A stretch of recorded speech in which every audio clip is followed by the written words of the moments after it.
Hello students, welcome to the session. आप लोगों का बहुत बहुत स्वागत है हमारे चाणक्य नीति बैच के लेक्चर्स में। और मैं लेकर आ गई हूं आपके लिए the upcoming chapter. So basically let me give the information कि हमारे कौन कौन से चैप्टर्स जो हैं हो चुके हैं। So basically in the income tax we have 13 chapters. Technically provisions वाले चैप्टर 1 से लेके 12 तक है। Chapter 13 is a practice area जहां पे आप स्टार्टिंग से लेके एंड तक के पढ़े हुए प्रोविजंस के बेसिस पे आप computation of total income and tax liability का एग्जाम में कंपल्सरी क्वेश्चन देखते हो। That question is all about your last chapter, right? We are still left with 4 chapters. Let me just name them. Salary, then we have deductions from gross total income. Next we have TDS TCS advanced tax, and lastly we have provision for filing of return of income. So I am here today with the next topic और हम discuss करने वाले हैं आज provision for filing of return of income. तो wait किस चीज का है बॉस? चलो फटाफट से स्टार्ट कर देते हैं हमारे नेक्स्ट चैप्टर को। तो जैसा मैंने बोला कि हमारा चाणक्य निधि बैच है एक ऐसा बैच जहां पे आपको इंटरमीडिएट एग्जाम के लिए, दैट इज जनवरी 2025 के अटेम्प्ट के लिए रेलेवेंट ये बैच है, जहां पे आपको हर चैप्टर के हर सब्जेक्ट के हर चैप्टर के लेक्चर्स आपको देखने को मिलेंगे on a one shot basis of course. So this is your tax educator CA Manisha Tejwani Kabra signing in from this particular site. तो चलो स्टार्ट करते हैं हमारा discussion for this upcoming topic जिसका नाम है provision for filing of return of income. Now एक चीज है बेटा जो मेरे को आप लोगों को इस चैप्टर को स्टार्ट करने से पहले बतानी है, और वो चीज ये है कि इस चैप्टर की इंपॉर्टेंस को हम एग्जाम में इग्नोर नहीं कर सकते. मैम इग्नोर नहीं कर सकते, that means what? That means ये एक ऐसा चैप्टर है जिसके ऊपर मैंडेटरली 4 मार्क्स का क्वेश्चन आपको एग्जाम में देखने को ही मिलेगा, मतलब आप अवॉइड ही नहीं कर सकते. तो ये चैप्टर ना थोड़ा सा थियोरेटिकल एरिया में पड़ जाता है, थोड़ा सा बोरिंग बच्चों को लगने लग जाता है, बट बहुत ज्यादा स्कोरिंग है. कंफर्म 4 मार्क का क्वेश्चन हम हर एग्जाम में देख रहे हैं, राइट? सो इसी थॉट के साथ हम स्टार्ट करते हैं हमारा आज का lecture. So the very first section that we will be taking here is the section number 139 subsection 1. क्या बोला मैंने? सेक्शन नंबर 139 सबसेक्शन 1 जो बात करता है filing of return of income की. एक ऐसा सेक्शन जो अभी तक कई जगह पर हम पढ़कर आ रहे हैं. लाइक 139 सबसेक्शन 1 का सबसे ज्यादा रेलेवेंस जब हम पीजीबीपी चैप्टर पढ़े थे, ठीक है, तो जब आपने पीजीबीपी का लेक्चर देखा होगा आपको ये चीज क्लियर हो गई होगी कि हाँ 139 सबसेक्शन 1 के अंदर there are certain due dates, but what is the filing provision of return of income उसके बारे में आप जान लेते हैं. देखो सबसे पहले आ जाता है हमारे कंपनी और पार्टनरशिप फर्म्स. ना पार्टनरशिप फर्म्स में एलएलपी इंक्लूडेड है जिनका रिटर्न फाइलिंग कंपल्सरी है. Like if no but mouth shut, that means हम यहाँ पर आपकी कोई इनकम कोई टर्नओवर कुछ नहीं देखेंगे. अगर आप एक कंपनी हो या आप एक पार्टनरशिप फर्म हो आपको रिटर्न फाइल करना मैंडेटरी है, राइट? अब अच्छा, कंपनी और पार्टनरशिप फर्म के अलावा ma'am what will be the status? तो देखो यहाँ पर जितने भी दूसरे पर्सन बच जाते हैं, ठीक है, उनकी ग्रॉस टोटल इनकम के बेसिस पे हम डिसाइड करेंगे कि whether they are required to file the return of income और नॉट. तो यहाँ पे जो ग्रॉस टोटल इनकम है वहां से आपको जो कैपिटल गेन में मिलने वाले एग्जेम्पशंस हमने पढ़े थे, जैसे section 54, 54B, 54D, 54EC, 54F, ये एग्जेम्पशंस क्लेम नहीं करने. और साथ ही साथ जो आपकी ग्रॉस टोटल इनकम से मिलने वाले डिडक्शंस थे बेटा वो आपको यहाँ पे एडजस्ट नहीं करने हैं. दैट मीन्स आपकी ग्रॉस टोटल इनकम हमें लेनी है before claiming exemptions of capital gain chapter and even before claiming deductions under chapter 6A. तो अगर आपकी ये ग्रॉस टोटल इनकम एक्सीड कर जाती है बेसिक एग्जेम्पशन लिमिट को, ना बेसिक एग्जेम्पशन लिमिट का मीनिंग नॉर्मल प्रोविजंस के अंदर अगर आप रिटर्न फाइल कर रहे हो तो अलग है एंड डिफॉल्ट में फाइल कर रहे हो तो अलग है. देखो डिफॉल्ट में हमने देखा है चाहे आप 60 के अंडर हो एज वाइज या 60 से अबव हो, 60 या 60 से अबव हो बट 80 से अंडर हो या 80 के अबव हो, हर केस में आपके लिए बेसिक एग्जेम्पशन लिमिट क्या है? 3 लाख रुपए. बट नॉर्मल में कैसा है? below 60 it is basically what? 2,50,000. 60 and above but less than 80 it is basically 3 lakh rupees, and above 80 it is basically what? 5 lakh rupees, right? तो basic exemption limit आपको depending on the assessee that is given in question वो decide करना है. but of course the provision is कि आपकी gross total income deductions claim किए बिना, exemptions of capital gain claim किए बिना, अगर बेसिक एग्जेम्पशन से बाहर है, रिटर्न फाइलिंग आपके लिए क्या है? मैंडेटरी है. तो देखो सबसे पहला पॉइंट हो गया कि कंपनी और पार्टनरशिप फर्म को रिटर्न फाइल करना मैंडेटरी है। Other assessees only if there income is exceeding the basic exemption limit, return filing mandatory है। अब यहाँ पर कुछ इंपॉर्टेंट पॉइंट आ जाते हैं बेटा। Now this particular point is all about resident individual. Now resident भी कौन सा? Resident other then not ordinarily resident. ठीक है, दैट मीन्स यहाँ पर हम बात कर रहे हैं उन रेसिडेंट्स की। हम resident and not ordinary resident को हटा देंगे, that means we are targeting what? Resident and ordinary resident, right? जिनका कोई एसेट है including any financial interest in any entity located outside India or signing authority in any account located outside India। इसका ये मतलब है कि आप एक रेसिडेंट इंडिविजुअल हो, ठीक है, एंड आपका इंडिया के बाहर कोई एसेट है। नाउ एसेट का ये मतलब भी हो सकता है कि आपका किसी एंटिटी में जो कि इंडिया के बाहर है, उस एंटिटी में आपका फाइनेंशियल इंटरेस्ट है, या आप किसी अकाउंट जो कि इंडिया के बाहर है उसके साइनिंग अथॉरिटी हो, राइट? वेदर और not having income chargeable to tax, beneficial owner भी हो सकते हो, बेनिफिशियरी भी हो सकते हो। मतलब ये जो एसेट है इंडिया के बाहर including financial interest in any entity located outside India, आप इसके बेनिफिशियल ओनर भी हो सकते हो एसेट के, या you might be a beneficiary of the asset which is located outside India, right? और you might be a person having a signing authority in any account located outside India। तो ऐसे cases में हम आपकी income को नहीं देखते हैं, हम सिर्फ ये देखते हैं कि ओके आप रेसिडेंट इंडिविजुअल हो, you are a resident other than not ordinary resident, you are mandatorily required to file the return of income, right? अब इसके बाद कुछ और persons है बेटा। For person other than company or firm or LLP, now person shall be mandatorily required to file a return of income। now ये cases important है बेटा, इन पे अक्सर आपको एग्जाम में क्वेश्चन छोटा मोटा देखने को मिल जाता है, राइट? तो यहाँ पे देखो क्या बोला जा रहा है। Deposited 1 crore or more in current accounts of a banking company or a cooperative bank। मतलब आपने 1 करोड़ रुपए या उससे ज्यादा, मतलब एग्जैक्ट 1 करोड़ है तब भी आपके ऊपर ये प्रोविजन एप्लीकेबल हो जाएगा। That means company, firm, LLP को छोड़ के बाकी सारे पर्संस अगर वो अपने किसी भी करंट अकाउंट में 1 करोड़ रुपए या उससे ज्यादा का अमाउंट डिपॉजिट करवाते हैं, या उन्होंने खर्चा करा है कम से कम 2 लाख रुपए या उससे ज्यादा का फॉरेन ट्रैवल पे, ठीक है, ईदर फॉर हिमसेल्फ और for other purpose, that means foreign country visit करने के लिए 2 लाख रुपए या उससे ज्यादा का खर्चा अगर आपने कर दिया है तो आपको रिटर्न फाइल करना मैंडेटरी है।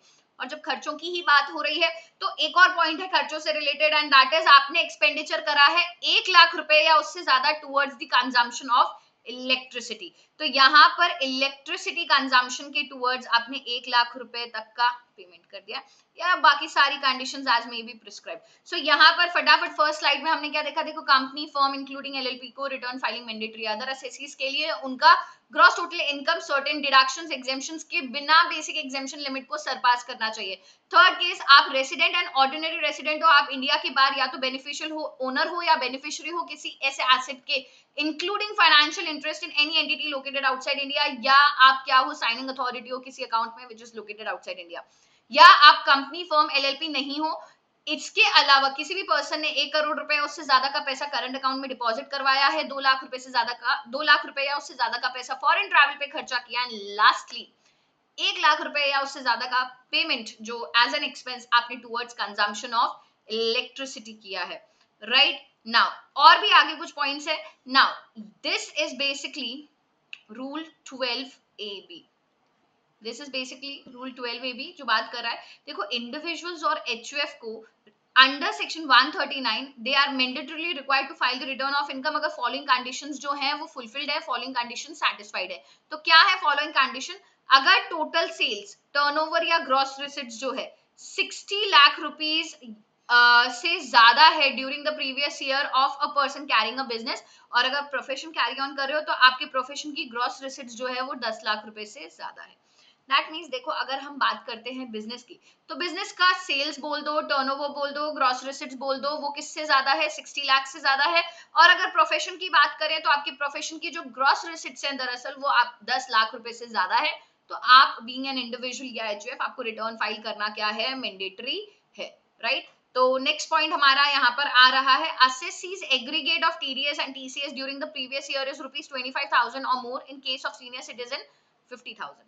तो देखो यहाँ पे बोला जा रहा है अगर असेसी का during the previous year TDS TCS deducted है, दैट मींस टीडीएस डिडक्टेड है, टीसीएस कलेक्टेड है, 25,000 रुपए या उससे ज्यादा, और सीनियर सिटीजन की बात करें तो 50,000 रुपए या उससे ज्यादा return filing mandatory. And lastly, अगर किसी पर्सन ने 50 लाख रुपए या उससे ज्यादा का पेमेंट एक या एक से ज्यादा सेविंग बैंक अकाउंट में डिपॉजिट करवाया ड्यूरिंग द प्रीवियस ईयर, तो ये वो लोग हैं बीइंग एन इंडिविजुअल और HUF contained in rule 12 AB who are required to mandatorily file their return of income. तो देखो इतना सिंपल सा था, जहां पे हमने देख लिया कि कौन कौन से लोगों को रिटर्न फाइल करना मैंडेटरी होता है। अब देखो रिटर्न फाइलिंग की जब बात आ रही है तो ड्यू डेट्स को पढ़ना तो बहुत इंपॉर्टेंट है। So due date of filing return of income, देखो अब हम जब हम कंपनी की बात करेंगे, बेटा क्या बोला मैंने, जब हम कंपनी की बात करेंगे तब कंपनी के लिए रिटर्न फाइलिंग का डेट जो आ जाता है वो 31 अक्टूबर आ जाता है। Every company is required to file the return of income on 31 अक्टूबर।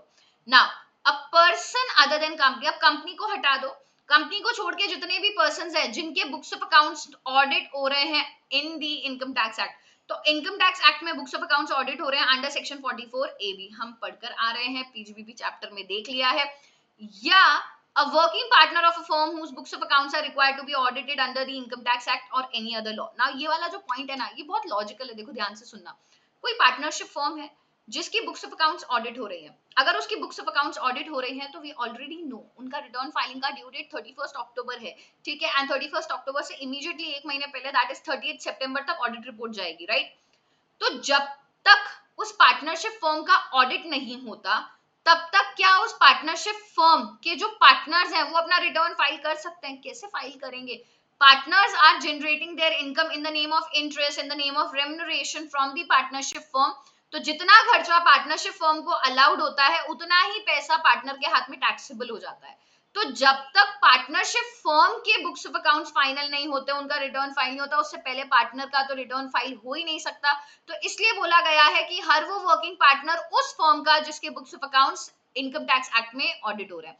तो कंपनी, हर वो पर्सन जिसके books of accounts income tax act में ऑडिट हो रहे हैं, या हर वो पार्टनरशिप फर्म, हर वो पार्टनरशिप फर्म जिसके ऊपर ऑडिट एप्लीकेबल है, उसके वर्किंग पार्टनर्स वो भी 31 अक्टूबर तक अपना रिटर्न फाइल करेंगे of the relevant assessment year. That means हमें पता है हमारा प्रीवियस ईयर 23-24 है, जिसके रिस्पेक्ट में हमें असेसमेंट ईयर 24-25 की 31 अक्टूबर तक, दैट मींस 31 अक्टूबर 2024 तक हमें प्रीवियस ईयर 23-24 का रिटर्न फाइल कर देना है। तो यहाँ पर ये लोग तो हो गए। अब इसके बाद assessee who is required to submit transfer pricing audit report under section 92E including the partners of the firm। तो एक चीज समझ के चलो बेटा, जब भी हम ट्रांसफर प्राइसिंग की बात करते हैं, transfer pricing is a topic जो इंटरनेशनल ट्रांजैक्शंस में आप फाइनल लेवल पर पढ़ोगे, बहुत अच्छे से डिटेल में आप ये टॉपिक कवर करोगे। तो ये डेट हमारे लिए इतनी इंपॉर्टेंट नहीं है, बट एमसीक्यू में हमसे पूछ सकते हैं 92E के तहत जो ट्रांसफर प्राइसिंग की ऑडिट होती है, ठीक है, उसकी ड्यू डेट क्या है? द ड्यू डेट इज 30 नवंबर, ठीक है, of the relevant assessment year. And in any other case जैसे आप प्रिजम्पटिव स्कीम फॉलो कर रहे हो बिजनेस की इनकम कंप्यूट करने के लिए, या आपकी बुक्स ऑफ अकाउंट्स ऑडिट नहीं हो रही है, तो जितने भी लोग बच गए हैं उनके लिए due date 31 July of the relevant assessment year है ना। यहाँ पर लिखा हुआ बेटा, assessee who is required to submit transfer pricing audit report under section 92E including the partners of the firm। now see what does this means, partners of the firm, partners and उसके आगे एक स्टामार्क है, स्टामार्क का मतलब है और the spouse of such partner if the provisions of section 5A applies to such spouse. That means यहाँ पे बोला जा रहा है कि अगर कोई पर्टिकुलर पर्सन, ठीक है, जिसके ऊपर ट्रांसफर प्राइसिंग का ऑडिट एप्लीकेबल हो रहा है, उनके लिए ड्यू डेट 30 नवंबर है, and including the partners of the firm. तो यहाँ पे बोला गया spouse of such partner if the provisions of section 5A applies to such partner. तो 5A का प्रोविजन क्या कहता है? अगर कोई इंडिविजुअल बेटा पोर्टुगीज सिविल कोड से गवर्न होता है ना, पोर्टुगीज सिविल कोड कहाँ कहाँ पर लग रहा है? देखो, गोवा में, दादरा नागर हवेली में, दमन एंड दीव में। तो इनकम जो है इक्वली डिस्ट्रीब्यूट की जाती है between husband and wife except salary. सिर्फ सैलरी की इनकम को छोड़ दो, उसके अलावा जितनी भी इनकम है, ठीक है, हस्बैंड और वाइफ के बीच में इक्वली डिस्ट्रीब्यूट की जाती है। तो अगर हस्बैंड को ऑडिट एप्लीकेबल हो रही है, तो अगर कोई फर्म है including the partners of the firm, ना पार्टनर्स ऑफ द फर्म मतलब अगर किसी के ऊपर transfer pricing audit report applicable हो रही है, ठीक है, एंड फर्म के जो पार्टनर्स हैं उनके लिए भी ड्यू डेट 30 नवंबर हो जाएगी। और पार्टनर्स के जो स्पाउसेस हैं, स्पाउसेस एज एन अगर हस्बैंड है तो उन सबकी वाइफ, और अगर वाइफ है तो उन सबके हस्बैंड, उनका भी रिटर्न जो है कब तक जाएगा, 30 नवंबर तक जाएगा। तो मोटा मोटी आपको बेटा यहाँ पे कंपनी एंड वो लोग जिनके ऊपर ऑडिट एप्लीकेबल होती है या वो पार्टनरशिप फर्म जिसके ऊपर ऑडिट एप्लीकेबल होती है, उनके वर्किंग पार्टनर्स, इन सबके लिए 31 October of the relevant assessment year, इसके अलावा 31 जुलाई, 30 नवंबर वाला डेट आप एक बार फटाफट से रीड कर सकते हैं, राइट।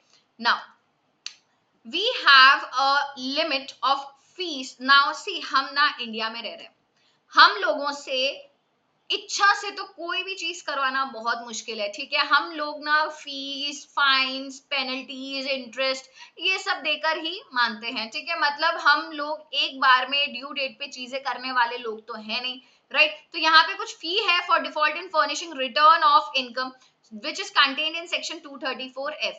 अगर आपने डिफॉल्ट कर दिया, मतलब आपने ड्यू डेट पे रिटर्न अगर फाइल नहीं किया, that means where a person fails to file a return of income within the prescribed time limit under section 139 subsection 1, he shall pay by way of fee a sum of 5000 rupees। तो 5000 rupees का late fees, ठीक है, this is late fee, क्योंकि आपने return file नहीं करा है, ठीक है। लेट फीस आपको पे करना पड़ेगा। अगर टोटल इनकम आपकी 5 लाख रुपए से बाहर नहीं है, टोटल इनकम एक्सीड नहीं कर रही है 5 लाख रुपए से, सो मैक्सिमम जो आपको लेट फीस देनी पड़ेगी that would be ₹1000। So fee for default in furnishing return of income contained in section 234F is basically 5000। अगर इनकम 5 लाख रुपए तक या उसके अंदर अंदर है तो 1000 रुपए का आपको लेट फीस पे करना पड़ेगा। Now interest for default in furnishing return of income under section 234A। देखो, if a person fails to file a return of income on or before the due date, ठीक है, interest under section 234A shall be charged on tax as per return of income at the rate 1% per month or part of the month from the date after the due date of filing of return of income till the date of actual filing of return of income। now देखो यहाँ पर हो क्या रहा है बेटा, जब भी आप अपना रिटर्न फाइल करना भूल गए हो, ठीक है, या आपने लेट कर दिया, किसी भी रीजन से आप अपना रिटर्न ड्यू डेट पे फाइल नहीं कर पाए, तो रिटर्न अगर ड्यू डेट पे फाइल नहीं कर पाए तो फीस तो आपको पे करनी ही है। Fee for default in furnishing return of income तो आपको पे करना ही पड़ेगा, ठीक है। इसके साथ साथ अब जब आप अपना रिटर्न फाइल कर रहे थे, अगर कुछ इंटरेस्ट था बेटा, that means sorry not interest, अगर कुछ टैक्स था बेटा, ठीक है, जो आप अपने रिटर्न के तहत आपने टैक्स जो है डिपॉजिट करवाना था, ठीक है, आपकी इनकम के रिस्पेक्ट में, अगर रिटर्न टाइम पे नहीं गया, मतलब गवर्नमेंट को उनका जो रेवेन्यू है टैक्स के नाम पे वो टाइम पे नहीं मिला, तो आपने उनकी कमाई उनको लेट दी है, तो इस कमाई पे इंटरेस्ट की भी बात आती है, that is interest for default in furnishing return of income. तो यहाँ पे क्या देखा जाता है कि देखो आपने ड्यू डेट पे रिटर्न फाइल नहीं करा, तो जो भी ड्यू डेट है उसके इमीडिएटली नेक्स्ट दिन से लेकर के till the date of actual filing of return, till the date of actual filing of return of income, right? If a person fails to file a return of income on or before the due date, that is section 139 subsection 1, interest under section 234A shall be charged on tax as per return of income, और ये 1% पर month और part of the month आपको applicable होगा from the date after the due date. मान लो due date है 31 जुलाई, ठीक है, 2024, तो अगर रिटर्न आपने 31 जुलाई पे फाइल नहीं करा तो इमीडिएटली 1 अगस्त 2025 से आपको 1% पर मंथ या part of the month, that means अगर महीने में कुछ भी दिन होंगे वो भी पूरा एक महीना काउंट किया जाएगा। तो 1 अगस्त से लेके टिल द डेट आप एक्चुअली रिटर्न फाइल कर देते हैं तब तक का आपको इंटरेस्ट भी पे करना पड़ेगा। क्या बोला मैंने? तब तक का आपको इंटरेस्ट भी पे करना पड़ेगा। Is this particular point clear? चलो, तो यहाँ पर हमने ये सेक्शन नंबर 139 सबसेक्शन 1 बहुत अच्छे से कवर कर लिया, जहां पे हमने देख लिया किस किस को रिटर्न फाइल करना है, क्या ड्यू डेट है, अगर टाइम पे रिटर्न फाइल नहीं करते हो तो लेट फीस कितनी लगेगी, और साथ ही साथ इंटरेस्ट आपको 234A का कितना एप्लीकेबल हो जाएगा। अच्छा, ये जो पर्टिकुलर इंटरेस्ट है बेटा, ये कैलकुलेट किया जाता है रिटर्न ऑफ इनकम के अंदर जितना भी टैक्स आ रहा था उस पर, मतलब जब आप अपना रिटर्न फाइल करोगे तो आपकी जितनी भी टोटल इनकम थी उस पर जितना भी टैक्स लग रहा था उस टैक्स पे इंटरेस्ट एप्लीकेबल होता है। दैट मींस गवर्नमेंट की कमाई क्या थी? टैक्स था, टैक्स पे interest as per the return of income आपको 1% पर मंथ और पार्ट ऑफ द मंथ के हिसाब से लेना है। Right now the next section that we have is, just a second. Power of central government, that is section 139 subsection 1c. Now what does this section says beta? Power to the central government को हमने section 139 subsection 1c में कुछ power दिया है, and that is central government may exempt certain class or classes of person from requirement of furnishing a return of income by issuing a notification in the official gazette. That means यहाँ पे बेटा power की बात हो रही है. Central government के पास बहुत अच्छा पावर है कि वो जब चाहें, जैसे चाहें, जितने लोगों को चाहें, सर्टेन क्लास और क्लासेस ऑफ पर्सन को उनकी जो रिक्वायरमेंट है रिटर्न फाइल करने की उससे एग्जेम्प्ट कर सकते हैं. मतलब उनको बोल सकते हैं कि भैया आपको रिटर्न फाइल करने की अब कोई जरूरत नहीं है. बट ये पावर किसके पास है? सिर्फ और सिर्फ सीजी के पास है. राइट ना. इसके बाद एक सेक्शन आ रहा है जो हमने ऑलरेडी पढ़ लिया था, set of and carry forward of losses. Set of and carry forward of losses में तो देखो यहाँ पर हमने एक सेक्शन देखा था 139 सबसेक्शन 3 जो बात करता है लॉस रिटर्न की.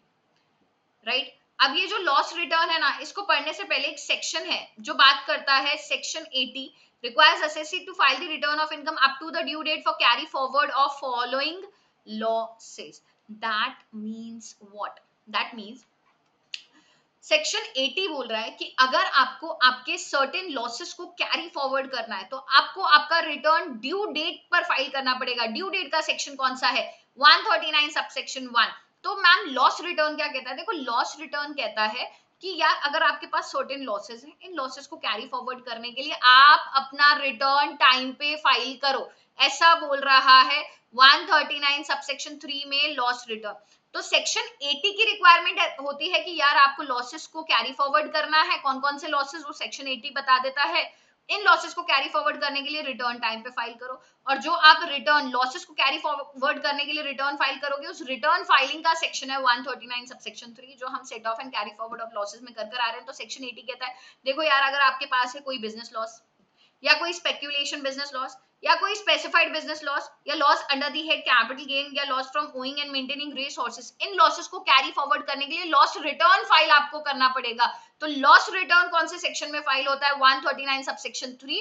और इस लॉस रिटर्न को आपको ड्यू डेट से पहले पहले फाइल कर देना है which is given under section 139 subsection 1. Right now यहाँ पर हमारे लिए कुछ इंपॉर्टेंट पॉइंट है, that is house property and unabsorbed depreciation can be carry forward for set off even though return of loss has been filed after the due date. तो यहाँ पर कुछ एक्सेप्शन है. दो एरियाज ऐसे हैं जहां पे हमारे लॉस रिटर्न को कैरी फॉरवर्ड करने के लिए आपको रिटर्न टाइम पे फाइल करने की कोई ऐसी मैंडेटरी रिक्वायरमेंट नहीं है, and that is house property के लॉस को आप लेट रिटर्न फाइल करके भी कैरी फॉरवर्ड कर सकते हो, एंड अनअब्सॉर्ब्ड डेप्रिसिएशन के साथ भी सेम एडजस्टमेंट है. A return of loss has to be filed by assessee in his own interest, and non-receipt of a notice from AO requiring him to file return cannot be a valid excuse for non-filing of such return. अब देखो यहाँ पे ना हमारे जो assessees हैं ये थोड़े से इस तरीके के होते हैं कि यार हम क्यों रिटर्न फाइल करें, हमें तो नोटिस मिलना चाहिए, डिपार्टमेंट हमें नोटिस भेजे, हम क्यों आगे से रिटर्न फाइल करें. तो यहाँ पर एक क्लैरिफिकेशन इस तरीके से आया, देखो अगर रिटर्न ऑफ लॉस है तो उस लॉस को कैरी फॉरवर्ड कौन करेगा? आप ही करोगे. तो आप अपने लॉस को टाइम पे कैरी फॉरवर्ड करना चाहते हो तो बॉस टाइम पे रिटर्न आपको ही फाइल करना है. आप ये मत सोचो कि कोई आएगा आपको इनवाइट करेगा प्लीज रिटर्न फाइल कर दो, ऐसा कुछ नहीं होने वाला है. तो रिटर्न ऑफ लॉस असेसी खुद अपने इंटरेस्ट में फाइल करता है. अपना इंटरेस्ट मतलब उसका खुद का मोटिव है ना कि मुझे लॉस को कैरी फॉरवर्ड करके ले जाना है. अगर वो कैरी फॉरवर्ड करके ले जाना चाहता है तो रिटर्न टाइम पे फाइल कर दे, दैट्स इट. अगर उसने नहीं किया तो वो कल उठ के ये नहीं बोल सकता असेसिंग ऑफिसर ने मुझे तो कोई नोटिस ही नहीं भेजा. अरे भाई हम क्यों भेजे नोटिस? आपका लॉस है, कैरी फॉरवर्ड आप करोगे, रिटर्न आपको फाइल करना है, आपको ध्यान रखना चाहिए था. Is it clear? तो यहाँ पर हमारे लॉस रिटर्न की बात भी हमने देख ली है. नाउ हमारे सामने आ रहा है belated return. Now belated return which is basically given under section 139 subsection 4. Belated return, ma'am belated anniversary सुना था, belated birthday सुने थे, belated return भी होता है. Ma'am are you serious? Yes बेटा, it is contained in section 139 subsection 4 जो बात करता है अगर कोई पर्सन चूक गया ड्यू डेट पे रिटर्न फाइल करने से. अरे यार देखो सिंपल सी चीज है, हम लोगों को ना ड्यू डेट्स जो होती है ना वो कुछ ज्यादा पसंद नहीं है. मतलब हम लोग ना डीले करके काम करने में विश्वास रखते हैं. हम लोग as in the mentality of the Indian mindset, ठीक है. सो अगर ड्यू डेट है तो हम बैठे रहते हैं, ड्यू डेट निकल जाए फिर देखेंगे, सोचेंगे, करेंगे, ऐसी मेंटालिटी है तो प्रोविजंस भी उसी हिसाब से बनेंगे ना। तो बिलेटेड रिटर्न का ये मतलब होता है, देखो आपने रिटर्न जो था 139 सबसेक्शन 1 के अंदर जो ड्यू डेट थी रिटर्न फाइलिंग की, उसको तो आपने कर दिया ब्रीच, मतलब वो रिटर्न को तो आपने जाने दे दिया, अब कब तक रिटर्न फाइल करना है। तो देखो यहाँ पे दो चीजें हैं हमारे लिए, रेलेवेंट प्रीवियस ईयर इज 23-24, जिसका रेलेवेंट असेसमेंट ईयर हो जाएगा 24-25। तो ये जो असेसमेंट ईयर है ना, इसके कंप्लीशन के 3 मंथ्स पहले, completion that is 3 months prior to completion. ये साल कंप्लीट कब होगा, ये साल कंप्लीट होगा मैम 31 मार्च 2025 में। तो 31 मार्च 2025 से इमीडिएटली कितने महीने पहले, इमीडिएटली 3 महीने पहले, तो इससे 3 महीने पहले हमारे पास आ रहा है 31 दिसंबर 2024। सो ये बोल रहा है before 3 months prior to the end of relevant assessment year, मतलब जो आपका रेलेवेंट असेसमेंट ईयर है उसके कंप्लीट होने के ठीक 3 महीने पहले तक, that means 31 December 2024 for the previous year, या बिफोर कंप्लीशन ऑफ असेसमेंट। तो देखो एक चीज समझो, यहाँ पे जो आपका असेसमेंट ईयर है, रिटर्न फाइल आपको असेसमेंट ईयर में करना है, अगर 31 जुलाई आपका ड्यू डेट है तो जुलाई के बाद अगस्त, सितंबर, अक्टूबर, नवंबर, दिसंबर तक का आपके पास टाइम है। अगर ड्यू डेट जो है आपकी, क्या ड्यू डेट जो है आपकी 31 अक्टूबर है, तो आपके पास नवंबर और दिसंबर तक का टाइम है। देखो यार बिलेटेड है, अगर आप किसी को भी बिलेटेड विशेस देते हो तो एक लिमिट है ना।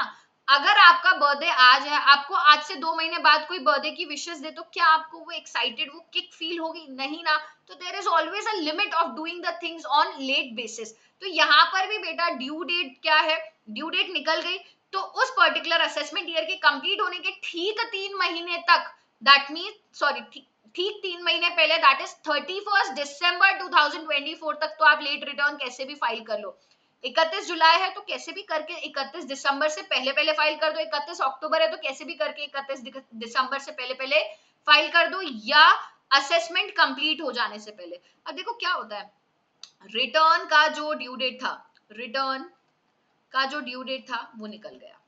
अब रिटर्न के ड्यू डेट के बाद अगर डिपार्टमेंट खुद आपको पकड़ ले ना, what do I mean by department खुद आपको पकड़ ले, देखो कंप्लीशन ऑफ असेसमेंट, असेसमेंट एक ऐसा एरिया है बेटा जो फाइनल लेवल पर बहुत डिटेल में आप ये पढ़ने वाले हो। यहाँ पर कुछ छोटे से एग्जाम्पल के साथ मैं आपको समझाना चाहती हूँ इस पर्टिकुलर वर्ड का मीनिंग। रिटर्न फाइलिंग का we have a due date, ठीक है, तो रिटर्न फाइलिंग की ड्यू डेट निकल चुकी है, जैसा कि हम जान रहे हैं, बिलेटेड रिटर्न पढ़ रहे हैं, राइट। तो असेसिंग ऑफिसर या जो हमारा इनकम टैक्स डिपार्टमेंट है ना, वो तो रेगुलरली मॉनिटर करते हैं बेटा कि आप हर साल रिटर्न फाइल कर रहे हो, हर साल आपकी इतनी इनकम इस सोर्सेस से ऐसे आ रही है। तो जैसे ही ड्यू डेट निकलती है, इनकम टैक्स डिपार्टमेंट जो है ना वो ये चेक करता है कि अरे यार इस बंदे का तो हर साल रिटर्न आ रहा था, हर साल रेगुलरली रिटर्न फाइल करता है, क्या बात हो गई इस बार रिटर्न ही नहीं आया। फिर वो अपने सोर्सेस से ये भी चेक करते हैं कि इनकी कोई टैक्सेबल इनकम है, और जब पता चलता है कि हाँ यार इनकी तो टैक्सेबल इनकम भी है, फिर भी इन्होंने रिटर्न टाइम पे फाइल नहीं करा, तो ये आपके ड्यू डेट, ड्यू डेट मतलब कौन सी, ये वाली जो ड्यू डेट है ना असेसमेंट ईयर के कंप्लीट होने के ठीक 3 महीने पहले तक का वेट करे बिना ही आपको एक नोटिस भेज सकते हैं। सामने से इन्होंने आपको पकड़ लिया कि देखो भैया रिटर्न फाइल करते हो, इनकम भी है, फिर क्यों नहीं फाइल किया, तो वो नोटिस भेजेंगे, उस नोटिस में एक ड्यू डेट लिख कर देंगे, उस ड्यू डेट तक अगर आप रिटर्न फाइल कर देते हो so that will be considered as before completion of assessment. मतलब कुल मिलाकर के अगर लेट रिटर्न फाइल करना है तो उस असेसमेंट ईयर के कंप्लीट होने के ठीक 3 महीने पहले, या अगर डिपार्टमेंट खुद आपको पकड़ लेता है तो दोनों में से जो भी पहले हो जाए तब तक आप बिलेटेड रिटर्न फाइल कर सकते हो। बट देखो यार बिलेटेड रिटर्न फाइल करना is not a cool thing, because you will be under a burden of so many consequences. अब वो कॉन्सिक्वेंसेज क्या है, देखो सबसे पहले अभी अभी हमने देखा था कि अगर आपने रिटर्न फाइल नहीं करा तो आपको लेट फीस पे करनी पड़ेगी, बिल्कुल 234F में जो लेट फीस है वो आपके ऊपर एप्लीकेबल हो जाएगी। अगर रिटर्न टाइम पे फाइल नहीं करा है, मतलब सरकार को अपना रेवेन्यू टाइम पे नहीं मिला है, तो उनके रेवेन्यू पे वो इंटरेस्ट कलेक्ट करते हैं, तो interest for delay in furnishing return of income हमने 234A का इंटरेस्ट 1% पर month part of the month के हिसाब से आपको देना होता है, ये भी देखा था, राइट। अब देयर इज एन एरिया, अगर आप रिटर्न टाइम पे फाइल नहीं करते हो ना, तो सर्टेन डिडक्शंस है बेटा, ग्रॉस टोटल इनकम से मिलने वाले डिडक्शन, जैसे 80 QQB, 80 RRB, 80 double J double A and section 10 double A के तहत मिलने वाला डिडक्शन। ये सर्टेन डिडक्शंस जो है इनको आप क्या नहीं कर सकते, क्लेम नहीं कर सकते, मतलब ये डिडक्शंस आप नहीं ले सकते। और साथ ही साथ अगर आपने रिटर्न टाइम पे फाइल नहीं करा है और लॉस रिटर्न है, तो लॉसेस को आप कैरी फॉरवर्ड नहीं करके ले जा सकते। बस ये कुछ छोटी छोटी चीजें होती हैं, अगर आप इन छोटी छोटी चीजों के लिए तैयार हो तो लेट रिटर्न फाइल करो, that is belated return file करो, that is if return is submitted belated. Deduction under the head deductions in respect of certain income, that is section 80 QQB, 80 RRB, 80 double J double A, 10 double A will not be available. No carry forward of specified loss as per section 80. Interest applicable under section 234A, that is 1% per month or part of the month, and late fees under section 234F, that is 5,000 or 1,000 rupees, right? So ये हमारे लिए कुछ consequences हो जाएंगे। Now इसके बाद we have the revised return. Now revised return का मतलब ये होता है कि देखो आपने अगर रिटर्न टाइम पे फाइल कर दिया है, या आपने लॉस रिटर्न फाइल करा है, या आपने रिटर्न टाइम पे फाइल नहीं करा है, तीनों ही सिचुएशंस में आप रिवाइज रिटर्न फाइल कर सकते हैं। दैट मीन्स आपने रिटर्न टाइम पे फाइल कर दिया, या आपने लॉस रिटर्न फाइल करा है, या रिटर्न टाइम पे नहीं आपने लेट रिटर्न फाइल करा है, that is belated return file करा है।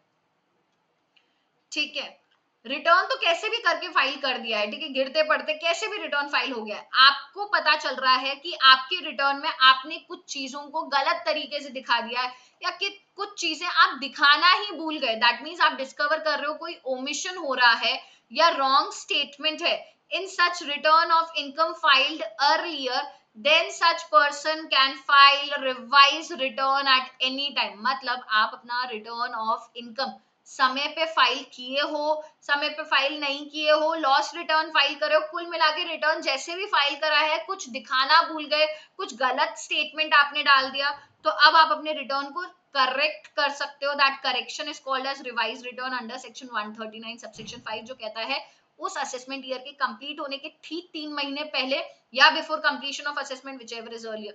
तो मैम रिवाइज रिटर्न करने का भी ड्यू डेट यही है क्या? जी हाँ, हमारे लिए असेसमेंट ईयर है दैट्स 24-25, जो कि कंप्लीट कब हो जाएगा? 31 मार्च 2024-25 है, राइट? 31 मार्च 2025 तक कंप्लीट हो जाएगा, तो उसके ठीक 3 महीने पहले दैट इज 31 दिसंबर 2024 तक आप अपना रिवाइज रिटर्न फाइल कर दो, या कंप्लीशन होने से पहले पहले, दोनों में से जो भी पहले हो जाए, राइट? नाउ यहाँ पर कुछ चीजें हैं बेटा जो हमें ध्यान से पढ़नी है। देखो, जब भी आप रिवाइज रिटर्न फाइल करते हो, वो आपके ओरिजिनल रिटर्न को पूरी तरीके से बदल देता है। दैट मीन्स अब जो नए रिटर्न में आप डेटा दोगे, जो नए रिटर्न में आपने इंफॉर्मेशन दी है, सब नए रिटर्न की ली जाएगी, बट जो डेट ऑफ फाइलिंग होती है ना बेटा, वो ओरिजिनल रिटर्न की ली जाती है। Now, belated return filed under section 134 subsection 4 can be revised under section 139 subsection 5। अगर आपने रिटर्न लेट फर्निश करा है, दैट मीन्स आप लेट हो गए, that is under section 139 subsection 4 return file करा है, फिर भी क्या आप उसको रिवाइज कर सकते हो? हाँ, कर सकते हैं, यही तो पढ़ रहे हैं। और आपका जो रिवाइज रिटर्न है वो सब्सटीट्यूट करता है ओरिजिनल रिटर्न को from the date original return was filed. That means revise return जो है उसके अंदर का सारा डेटा आप लोगे, बट डेट ऑफ फाइलिंग आप ओरिजिनल रिटर्न की लोगे। और रिटर्न को रिवाइज आप एनी टाइम्स कर सकते हो, मल्टीपल टाइम्स कर सकते हो, ठीक है? कोई लिमिट नहीं है कि 1 बार, 2 बार, 5 बार, 10 बार, 50 बार, no, there is no limit. उस ड्यू डेट के अंदर अंदर, दैट मीन्स असेसमेंट ईयर के कंप्लीट होने के ठीक 3 महीने पहले तक, या असेसमेंट कंप्लीट होने तक, दोनों में से जो भी पहले हो जाए, आपको आपका जो रिवाइज रिटर्न है वो फर्निश कर देना है, बट वो within the time limit होना चाहिए। And revising the original return can be done only by filing a revise return under section 139 subsection 5 and not by way of filing a plain letter for the same. तो आप अपने return को revise कर सकते हो only by way of filing a return, मतलब वापस से रिटर्न ही फाइल करना पड़ेगा। ऐसा नहीं हो सकता आपने एक खत लिख दिया, उसमें मेंशन कर दिया अरे जी मुझसे तो ये गलती हो गई, ये चीज मैंने नहीं ली, ऐसा नहीं कर सकते। रिटर्न आपको वापस से फाइल करना पड़ेगा। रिवाइज करते हो रिटर्न तो सेक्शन 139 सबसेक्शन 5 आपके लिए एप्लीकेबल हो जाता है, ठीक है? और आप कोई प्लेन लेटर नहीं भेज सकते, रिटर्न को रिवाइज करना ही पड़ेगा। Is this particular point clear? Now आगे बढ़ते हुए चैप्टर में we have the next area, that is the updated return, section 139 subsection 8a. Now what is updated return? Every person who is required to file return or has filed return under Income Tax Act has option to update the return at any time within 24 months from the end of relevant assessment year. That means what? हर वो particular person, ठीक है, जिसको return file करना था और has filed return under income tax act has option to update the return. Now देखो ये update return का जो प्रोविजन है ना, ये किस तरीके से लाया गया है, देखो मैं आपको थोड़ा सा हिस्ट्री बताने की कोशिश करती हूँ। पहले के टाइम में क्या होता था, मीन्स जब हमारे आर्टिकलशिप के डेट्स चल रहे थे, like I am talking about back in 2016-17 वाला टाइम, जहां पर आप प्रीवियस 2 ईयर के रिटर्न्स को फाइल कर सकते थे, ठीक है, अभी ये अलाउड नहीं है। तो वो जो प्रोविजन था कि पहले के 2 सालों के रिटर्न्स आप फाइल कर सकते हो, अगर आपने फाइल नहीं करे हैं तो वो तो बिल्कुल बंद हो गए। आप करंट ईयर जो जैसे से फॉर एग्जांपल हमारे लिए रेलेवेंट करंट जो प्रीवियस ईयर एग्जाम के लिए 23-24 है, तो सिर्फ 24-25 का आप रिटर्न फाइल कर रहे हो, राइट। तो बाद में फिर अपडेटेड रिटर्न के प्रोविजंस आए अंडर सेक्शन 139 सबसेक्शन 8A। ये बोलता है कि अगर आप वो पर्सन हो जिसको रिटर्न फाइल करना है या जिसने रिटर्न फाइल कर लिया है इनकम टैक्स एक्ट के तहत, उनके पास ऑप्शन है वो अपने रिटर्न को अपडेट कर सकते हैं। बट अपडेट कब तक कर सकते हो? Before the end of relevant assessment year. That means हमारा रेलेवेंट असेसमेंट ईयर बच्चे है 2024-25। क्या? 2024-25। तो इसके कंप्लीट होने के ठीक 24 मंथ्स के अंदर, सो ये कंप्लीट कब हो रहा है? 31 मार्च 2025 से लेकर के 31 मार्च 26 से लेकर के 31 मार्च 27, 31 मार्च 2025 से 31 मार्च 2026, 31 मार्च 2027 तक। दैट मीन्स आपके 12 मंथ्स इसके बीच में एंड 12 मंथ्स इसके बीच में, दैट इज टुगेदर 24 मंथ्स तक, with in 24 months from the end of relevant assessment year. तो अगर आप अपडेटेड रिटर्न फाइल कर रहे हो, it is not necessary that return under section 139 subsection 1 or belated return under section 139 subsection 4 or revised return under section 139 subsection 5 has been filed. It means if original return is not filed, then also updated return can be filed. देखो situation ये है कि original return file कर लिया है, फिर भी update करना चाहते हो तो भी कर सकते हो, और ओरिजिनल रिटर्न नहीं फाइल करा, बिलेटेड रिटर्न फाइल नहीं करा या रिवाइज रिटर्न, ठीक है, अगर दैट मीन्स अगर आपने ओरिजिनल नहीं फाइल करा है तो देखो बिलेटेड रिवाइज की तो बात ही नहीं आती, ठीक है, या आपने ओरिजिनल फाइल कर दिया है, बिलेटेड फाइल किया है या रिवाइज्ड फाइल किया है, ठीक है, तो दो ही सिचुएशन, या तो फाइल नहीं करा है तब भी अपडेटेड रिटर्न फर्निश कर सकते हो। अगर आपने रिटर्न जो है फाइल कर दिया था तो आपने बिलेटेड करा या रिवाइज्ड करा, हर केसेस में आप अपडेटेड रिटर्न फाइल कर सकते हो। अगर आपने ओरिजिनल रिटर्न फाइल नहीं किया था तब भी कर सकते हो, ओरिजिनल रिटर्न फाइल कर लिया था या रिवाइज रिटर्न फाइल किया था या बिलेटेड रिटर्न फाइल किया था तब भी आप अपडेटेड रिटर्न फर्निश कर सकते हो, right. Now what does it से? if a person has sustained a loss for any previous year and he has already submitted return of loss for that year within due date under section 139 subsection 1, he can furnish an updated return for that year under section 139 subsection 8a, where return is a return of income.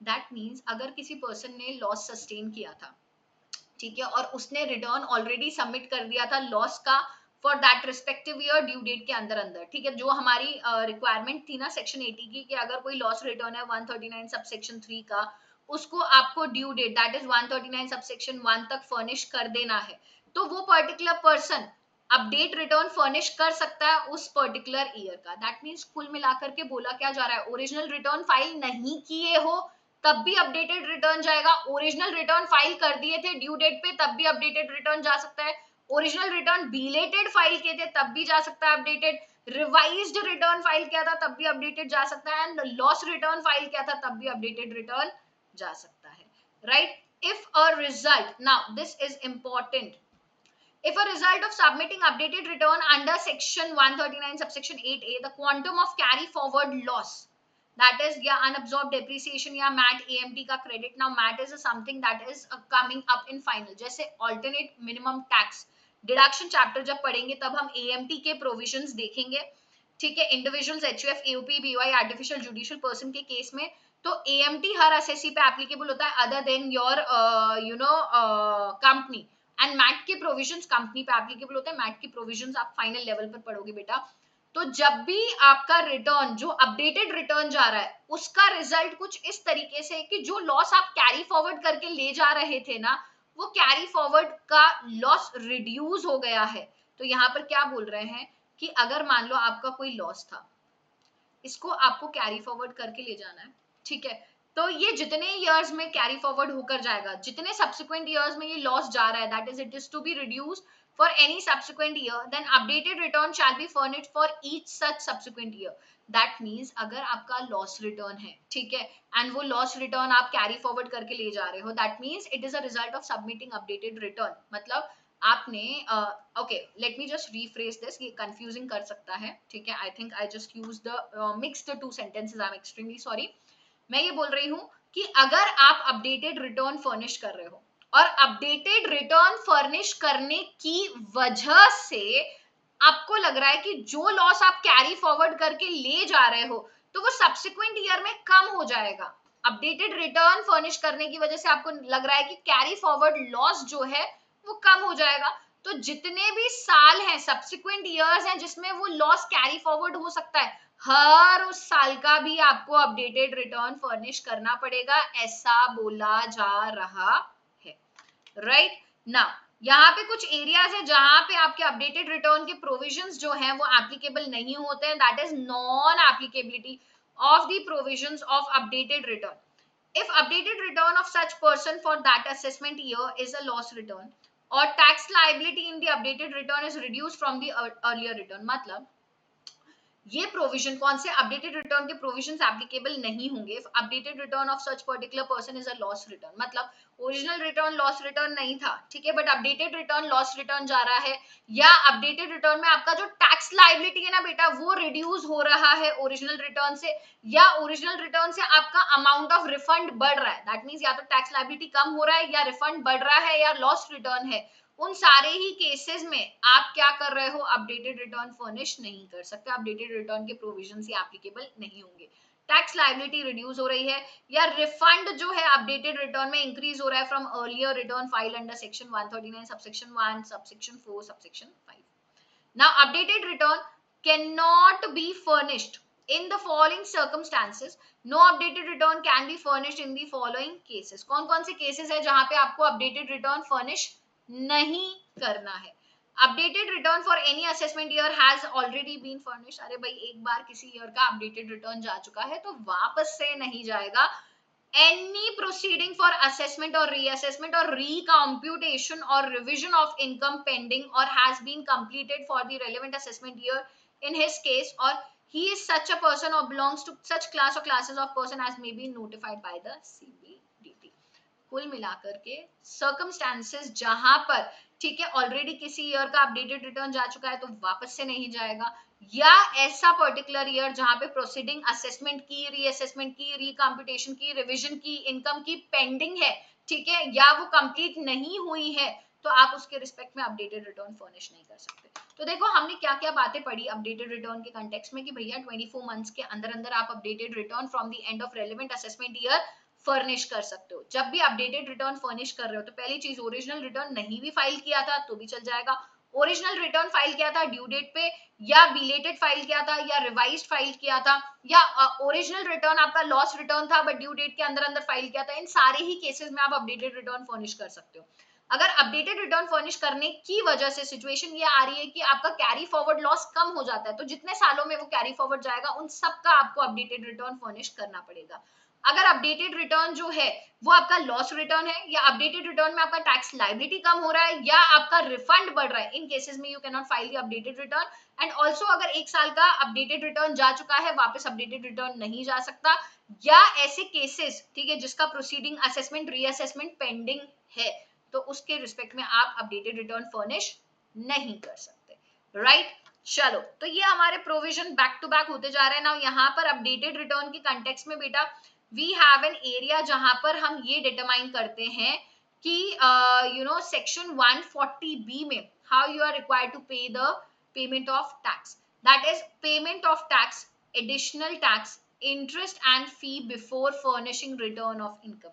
Section 140B, ये 140B बेटा updated return के context में बोल रहा है, updated return के context में बोल रहा है। तो देखो सबसे पहला केस क्या बोल रहा है, what is the very first case, if no income is furnished earlier, पहले कोई इनकम गई ही नहीं थी, क्या बोला, पहले कोई इनकम गई ही नहीं थी, ठीक है, दैट मीन्स पहले आपका return, if no income is furnished earlier, that means आपने पहले कोई इनकम बताई नहीं, दैट मीन्स रिटर्न फाइल हुआ था क्या, नहीं भाई, पहले कोई इनकम ही नहीं गई, दैट मीन्स हमने रिटर्न ही नहीं भेजा था। If no return of income has been furnished by an assessee and taxes payable, भाई आपने रिटर्न टाइम पे फाइल नहीं करा था, ठीक है, आपने रिटर्न फाइल ही नहीं करा, ठीक है, सॉरी नॉट रिटर्न टाइम पे फाइल नहीं, बिकॉज अगर रिटर्न टाइम पे फाइल नहीं होगा तो बिलेटेड हो सकता है, what ever is the case, यहाँ पे रिटर्न ही नहीं गया और आपका टैक्स पेबल आ रहा था, ठीक है। So on the basis of updated return, the assessee would be liable to pay such tax together with interest and fee payable for any delay in furnishing the return or any default or delay in payment of advance tax, along with the payment of additional tax computed under section 140B before furnishing the return. That means assessee को क्या क्या पे करना पड़ेगा, देखो जो भी आपका टैक्स था, अब रिटर्न फाइल ही नहीं हुआ तो सरकार को अपना रेवेन्यू ही नहीं मिला, तो टैक्स तो फाइल करना ही पड़ेगा। अरे भाई ड्यू डेट ही निकलती है तब भी फीस पे करनी पड़ती है, तो अब भी करनी पड़ेगी, इंटरेस्ट भी पे करना ही पड़ेगा, ठीक है। अपार्ट फ्रॉम दिस आपको ये जितना भी टैक्स आ रहा है बेटा, इस पे एक एडिशनल टैक्स नाम का कंपोनेंट लगता है अपडेटेड रिटर्न फाइल करते वक्त। अपडेटेड रिटर्न मर्जी नहीं है, हलवा नहीं है, उठ के कोई भी रिटर्न फाइल कर लेगा, एडिशनल टैक्स जो है वो बहुत भारी चीज होती है। देखो इसको साथ में एक बार देख लेते हैं एडिशनल टैक्स के रिस्पेक्ट में, ताकि आपको ये चीज समझ में आ जाए। 1 सेकेंड, हाँ 1 सेकेंड, जस्ट 1 सेकेंड, यस। जब भी देखो हम बात करते हैं अपडेटेड रिटर्न की, 1 second, updated return to be accompanied by proof of payment of tax and additional tax. तो ओरिजिनली अगर रिटर्न नहीं गया था बेटा, तो ओरिजिनल रिटर्न का टैक्स प्लस उस पे फीस प्लस उस पे इंटरेस्ट, साथ ही साथ आपका एडिशनल टैक्स जो सेक्शन 140B कहता है। तो एडिशनल टैक्स कैसे कैलकुलेट किया जाता है, देखो हमने पढ़ा कि असेसमेंट ईयर 24-25, ठीक है, ये कंप्लीट हो रहा है 31 मार्च 2025, तो यहां से लेकर के 31 मार्च 27 तक, क्या बोला, यहां से लेकर के 31 मार्च 27 तक बीच के जो 24 मंथ्स है ना, क्या बोला मैंने, बीच के जो 24 मंथ्स है, उन 24 मंथ्स को हमने बाइफरकेट करा है दो, पहले 12 महीने और फिर बाद के 12 महीने। तो अगर आप आपका अपडेटेड रिटर्न पहले 12 महीने में फाइल कर देते हो, दैट मींस 1 अप्रैल 2025 से लेकर के 31 मार्च 2026 से पहले पहले, that means if updated return, क्या बोल रहा है, if updated return is furnished after expiry of time under section 139 subsection 4 subsection 5 but before completion of 12 months from the end of relevant assessment year। अरे भाई रिटर्न जो है आपने time पे फर्निश नहीं करा, तो whatever was the situation, अब आप अपडेटेड रिटर्न फाइल कर रहे हो और टैक्स पे कर रहे हो, तो एडिशनल टैक्स भी पे करना पड़ेगा, और अपडेटेड रिटर्न आप पहले 12 महीने के कंप्लीट होने से पहले पहले फर्निश कर रहे हो, तो जितना भी आपका एग्रीगेट टैक्स है उसका 25%, क्या बोला, जितना भी एग्रीगेट टैक्स है उसका 25% सरचार्ज और health and education cess interest as computed, मतलब ये जितना भी आ रहा है टैक्स फीस इंटरेस्ट, इसका सीधा 25% आपको एडिशनल टैक्स के नाम से जमा करवाना पड़ेगा। लो बताओ इजी थोड़ी है, अगर आपका टैक्स इंटरेस्ट फीस वगैरह आ रहा है मान लो 2 लाख रुपए, तो आपको उसका 25% 50,000 रुपए एडिशनल टैक्स पे करना पड़ेगा। अगर आपने पहले 12 महीने के अंदर अंदर क्या कर दिया है, पहले 12 महीने के अंदर अंदर आपने आपके अपडेटेड रिटर्न को फर्निश कर दिया, मान लो 31 मार्च 26 भी निकल गई और आप रिटर्न फाइल कर रहे हो after the expiry of 12 months but before completion of 24 months from the end of relevant assessment year, तो अब आपको क्या करना पड़ेगा, अब जितना भी आपका एग्रीगेट टैक्स है, that is tax, fees, interest के साथ 50% आपको एडिशनल टैक्स पे करना पड़ेगा. So that is the case here. First case में कह रहा है कि रिटर्न अगर गया ही नहीं था तो जितना भी टैक्स बाकी था उस पे फीस, उस पे इंटरेस्ट, साथ ही साथ एडिशनल टैक्स, ये सब आपको जमा करवाना पड़ेगा अपडेटेड रिटर्न के साथ. The tax payable is to be computed after taking into the following. Now tax payable जब आप कंप्यूट कर रहे हो आपको कुछ चीजों का ध्यान रखना पड़ेगा. The amount of tax if any already paid as advance tax, the tax deducted or collected at source or relief under section 89 or any tax credit, ठीक है, within the section 115 JD. तो देखो यहाँ पे बात ये बोली जा रही है 115 JD बेटा AMT के प्रोविजन से रिलेटेड है, डिडक्शन चैप्टर में आप करोगे. कुल मिला के क्या बोल रहा है, जब भी जितना भी टैक्स आपका पेबल है, ठीक है, तो उस टैक्स में से अगर कोई टीडीएस आपने डिडक्टेड होगा या टीसीएस कलेक्टेड होगा या कोई एडवांस टैक्स आपने पे करा होगा या किसी भी तरह की रिलीफ वगैरह आपको मिल रही है, तो वो चीजें आपके टैक्स से कम हो जाएंगी, मतलब इन सब का आपको क्रेडिट मिल जाएगा. ये तो केस हुआ जब आपने रिटर्न फाइल नहीं कर रखा था, ठीक है. Now ma'am what will be the situation अगर रिटर्न फाइल था, if return is filed earlier, पहले रिटर्न फाइल कर चुके थे, तो उस केस में where return of income under section 139 subsection 1 or 139 subsection 4 या 139 subsection 5 has been furnished by an assessee and taxes payable on the basis of updated return under section 139 subsection 8A, तो assessee को tax पे करना पड़ेगा, interest पे करना पड़ेगा, किसी भी तरह की fees for default in furnishing return of income along with additional tax, ये सारी चीजें पे करनी पड़ेगी जो अब बाकी हैं. ठीक है, जो पहले रिटर्न में चला गया बेटा, जैसे अगर आपका पहले रिटर्न गया है तो पहले भी कुछ टैक्स वगैरह गया होगा, तो यहाँ पर आपको क्या करना है, assessee would be liable to pay such tax together with interest payable for any default or delay in payment of advance tax along with payment of additional tax computed under section 140B as reduced by amount of interest paid under the provisions of this act in earlier return before furnishing the return. That means यहाँ पे जितना भी आपका tax आ रहा है, अब जितना भी आ रहा है, जब अपडेटेड रिटर्न फाइल करो, whatever is the tax that is coming along with any interest, along with any fee, along with additional tax, it will be reduced by the interest paid under the provisions of this act in the earlier return. अगर किसी भी तरीके का interest वगैरह आपने पहले पे किया हुआ है तो उसका क्रेडिट आपको डेफिनेटली इस बार मिल जाएगा क्योंकि पहले रिटर्न गया हुआ है.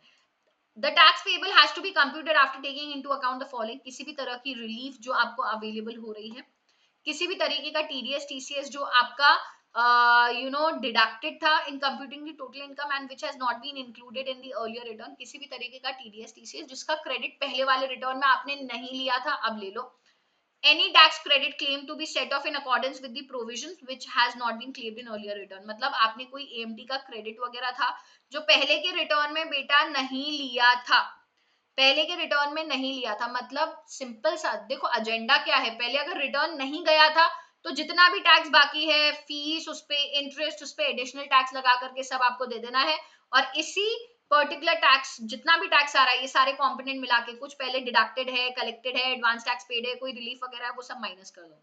अब बात ये आ रही है कि पहले भी रिटर्न जा चुका है तो अब जितना भी टैक्स आपका आ रहा है उस पे इंटरेस्ट, उस पे आपका जितना भी फीस वगैरह लग रहा है सब लगा करके, एडिशनल टैक्स लगा करके, पहले के रिटर्न में कोई इंटरेस्ट वगैरह पे कर चुके हो वो सब हटा करके, अगर कोई टीडीएस टीसीएस जिसका क्रेडिट पहले नहीं लिया था अब ले लो, किसी भी तरीके का एएमटी का क्रेडिट पहले नहीं लिया था अब ले लो, तो ये सारी चीजें, ये जितना भी टैक्स है ये सब आपको अब पे करना पड़ेगा. एंड एक और चीज बताऊं, पहले के रिटर्न में अगर कोई रिफंड आपको मिल चुका होगा तो अभी का आपका टैक्स पेबल उतने रिफंड अमाउंट से बढ़ जाएगा.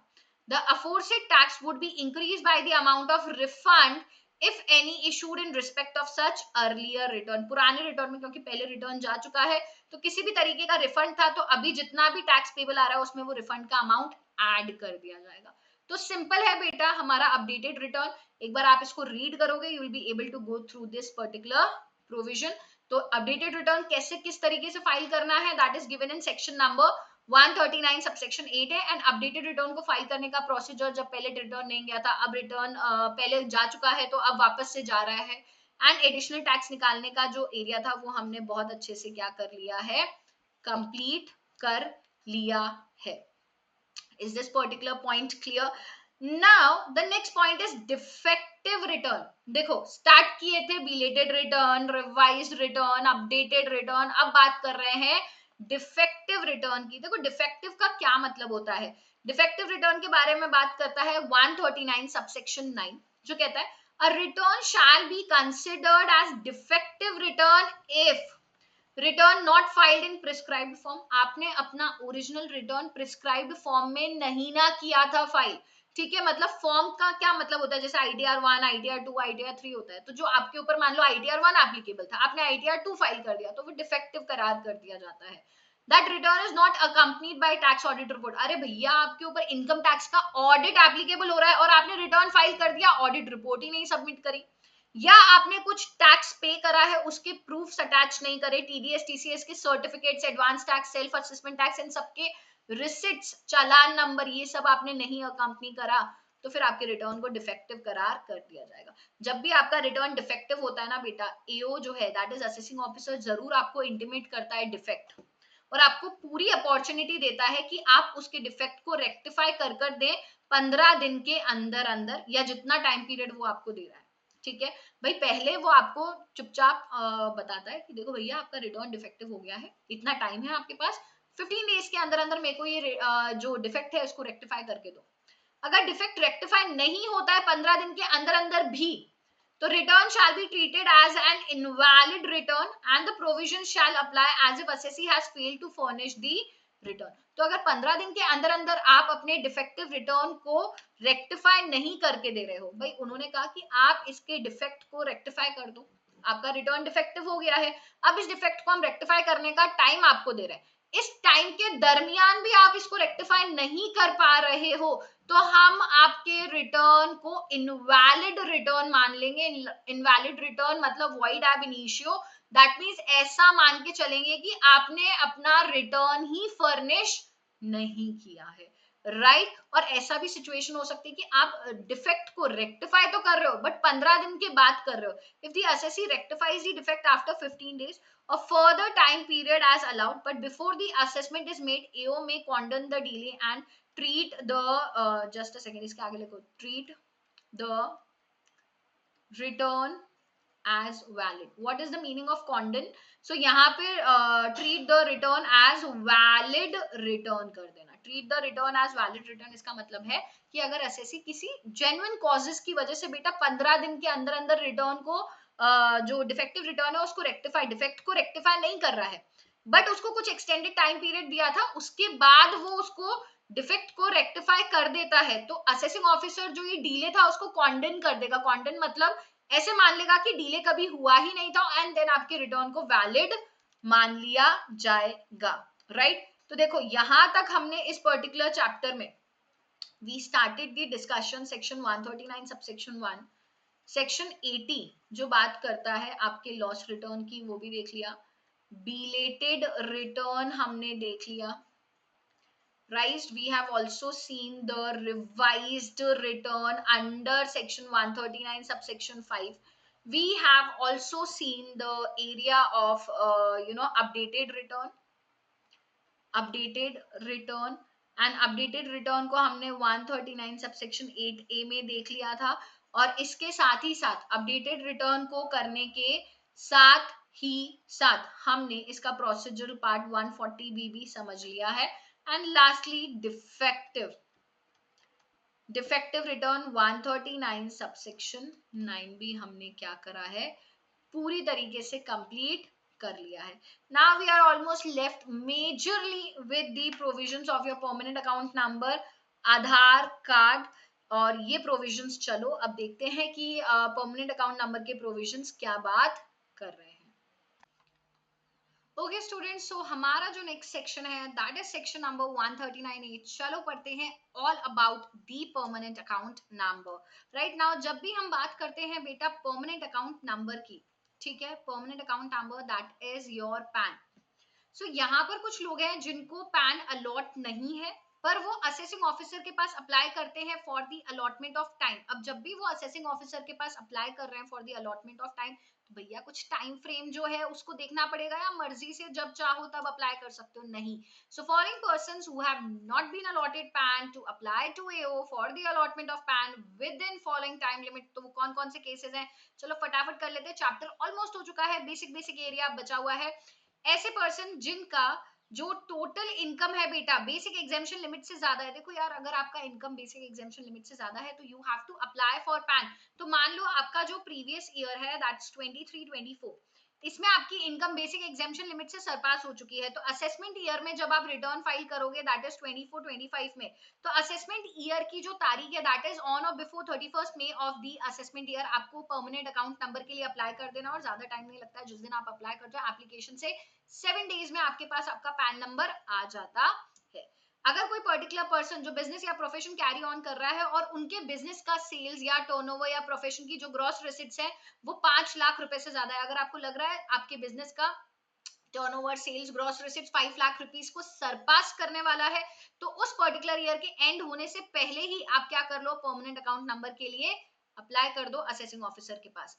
Now every person being a resident other than individual which enters into a financial transaction of rupees 2,50,000 or more in a financial year, हर वो पर्टिकुलर पर्सन जो कि रेसिडेंट है, that every person being resident other than individual, individual को छोड़ के कोई भी, जैसे HUF firm, AOP, BOI company, LLP etcetera, इन लोगों ने किसी भी तरीके का फाइनेंशियल ट्रांजैक्शन एंटर करा है जो 2.5 लाख रुपए से ज्यादा है किसी पर्टिकुलर ईयर में, तो उस पर्टिकुलर असेसमेंट ईयर के, मतलब जिस भी रेलेवेंट प्रीवियस ईयर में आपने ये फाइनेंशियल ट्रांजैक्शन एंटर करा है, उस ईयर के रेलेवेंट असेसमेंट ईयर की 31 मई तक या उससे पहले पहले आपको क्या कर देना है, परमानेंट अकाउंट नंबर के लिए अप्लाई कर देना है।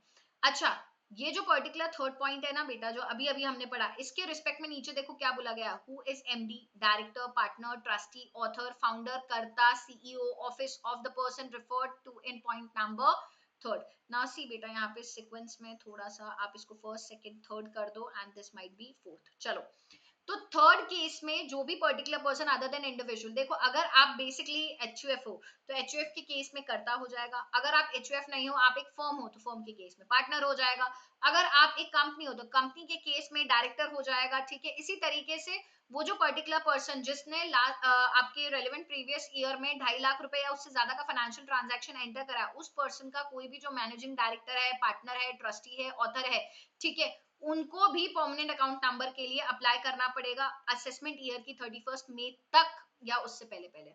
ठीक है, तो सारे केसेस क्या है, आपके पास परमानेंट अकाउंट नंबर नहीं है, आप एओ के पास जाके परमानेंट अकाउंट नंबर के लिए अप्लाई कर रहे हो बेटा, तो अगर आपकी total income basic exemption limit से ज्यादा है, बिल्कुल तुरंत प्रभाव से असेसमेंट ईयर की 31 मई तक या उससे पहले पहले अप्लाई कर दो। या आप एक ऐसे पर्सन हो जो कि रेसिडेंट है अदर देन इंडिविजुअल, आप 2.5 लाख से ज्यादा का फाइनेंशियल ट्रांजैक्शन एंटर कर रहे हो असेसमेंट ईयर की 31 मई तक या उससे पहले पहले अप्लाई कर दो, एंड उस पर्टिकुलर पर्सन का MD, director, partner, trustee, author, कर्ता, सीईओ एक्सेट्रा एक्सेट्रा, इन सबको भी अप्लाई कर देना है 31 मई तक या उससे पहले पहले। अगर आपके बिजनेस का टर्नओवर, सेल्स, ग्रॉस रिसिट्स या प्रोफेशन की ग्रॉस रिसिट्स जो है एक्सीड करती है, आपको लग रहा है लाइकली टू एक्सीड है, लाइकली टू मतलब अभी एक्सीड नहीं हुई है, मतलब साल चल रहा है और आपको लग रहा है 5 लाख से ज्यादा हो जाएगा, अप्लाई कर दो किसके लिए, परमानेंट अकाउंट नंबर के लिए। I hope this particular point is clear.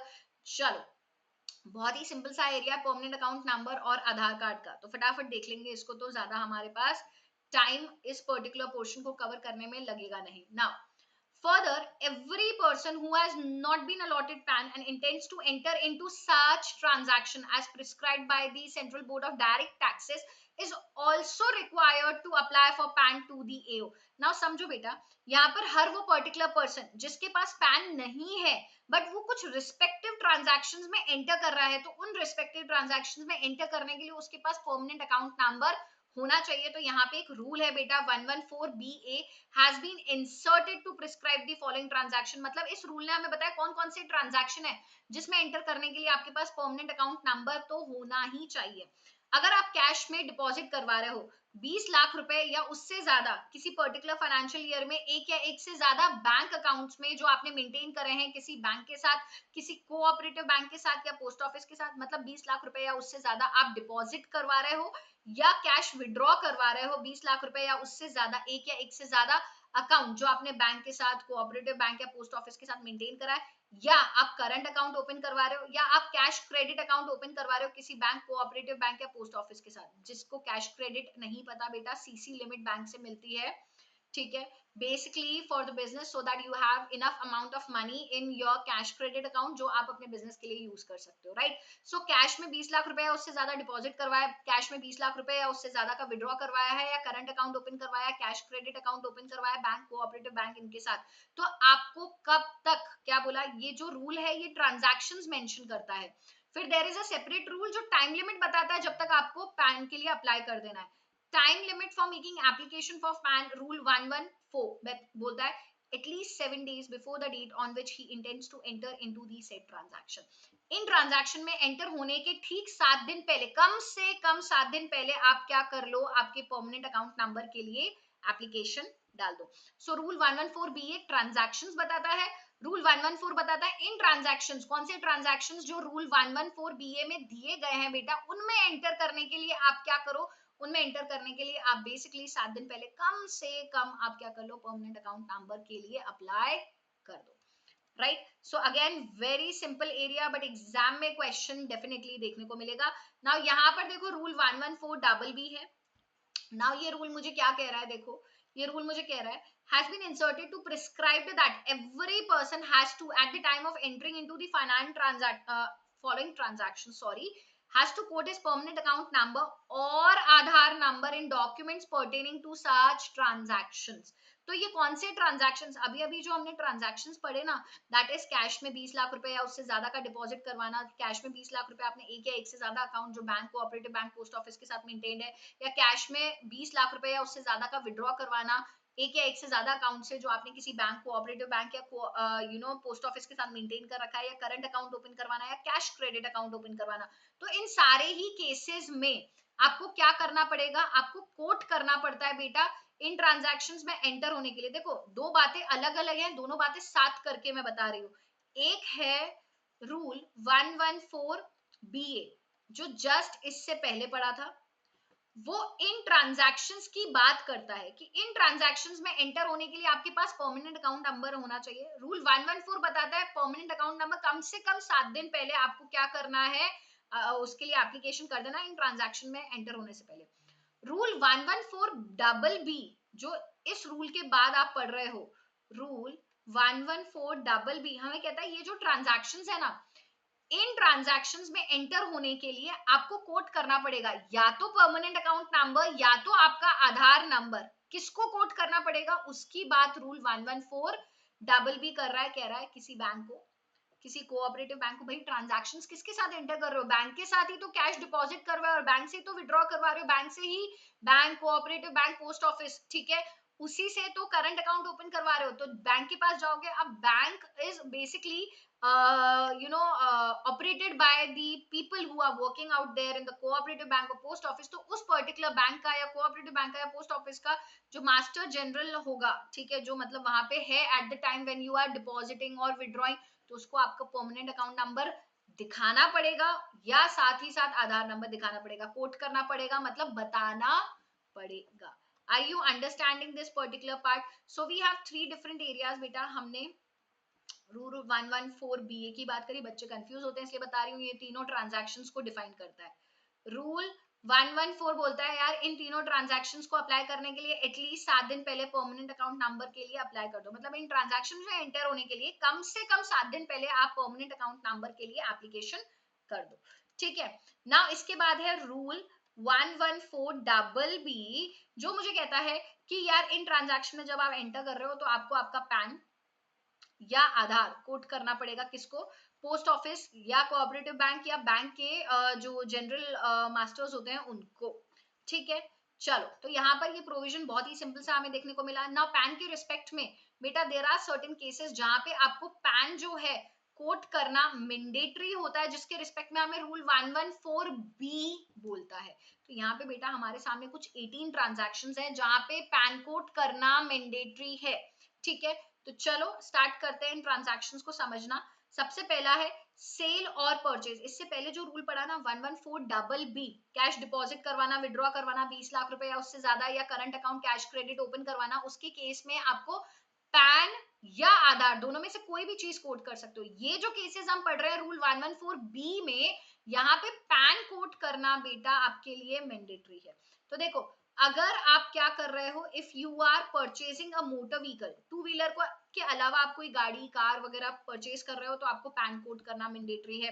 अगर आप अकाउंट ओपन करवा रहे हो, अब अकाउंट कौन सा होना चाहिए अदर देन एफडी, ठीक है। एक नीचे हम पॉइंट पढ़ेंगे, पॉइंट 12, ठीक है। हम यहाँ पे एफडी अकाउंट की बात नहीं कर रहे हैं, बेसिक सेविंग बैंक अकाउंट की बात नहीं कर रहे हैं। इसके अलावा अगर आप किसी भी तरीके का अकाउंट बैंक के साथ ओपन करवा रहे हो, कोई बैंकिंग कंपनी या कोऑपरेटिव बैंक के साथ, तो इन सारे ही ट्रांजैक्शंस में आपको पैन कोड करना मैंडेटरी है, ठीक है। अगर आपने एप्लीकेशन करी है किसी बैंकिंग कंपनी को, कोऑपरेटिव बैंक को, ठीक है, फॉर इशू ऑफ क्रेडिट और डेबिट कार्ड या क्रेडिट कार्ड इशू करवाने के लिए पैन कोड करना मैंडेटरी है।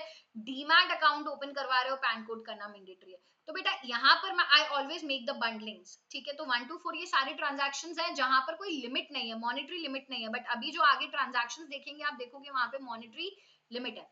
पॉइंट 5 क्या कह रहा है, आपने किसी होटल में, किसी रेस्टोरेंट में बिल पे करा है, ठीक है, सिंगल टाइम में कैश में 50,000 रुपए से ज्यादा। ध्यान रखना यहाँ पे मोड ऑफ पेमेंट इंपॉर्टेंट है, ठीक है। अब यहाँ पे जो बंडलिंग कर रहे हैं हम, पॉइंट 5 पॉइंट 6 टुगेदर रहेगा।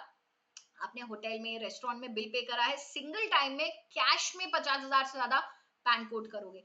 अगर आप पेमेंट कर रहे हो ट्रैवल का टू एनी फॉरेन कंट्री और purchase of any foreign currency, single time में आपने कैश में 50,000 से ज्यादा का पेमेंट कर दिया है, तो you have to mandatorily quote the permanent account number.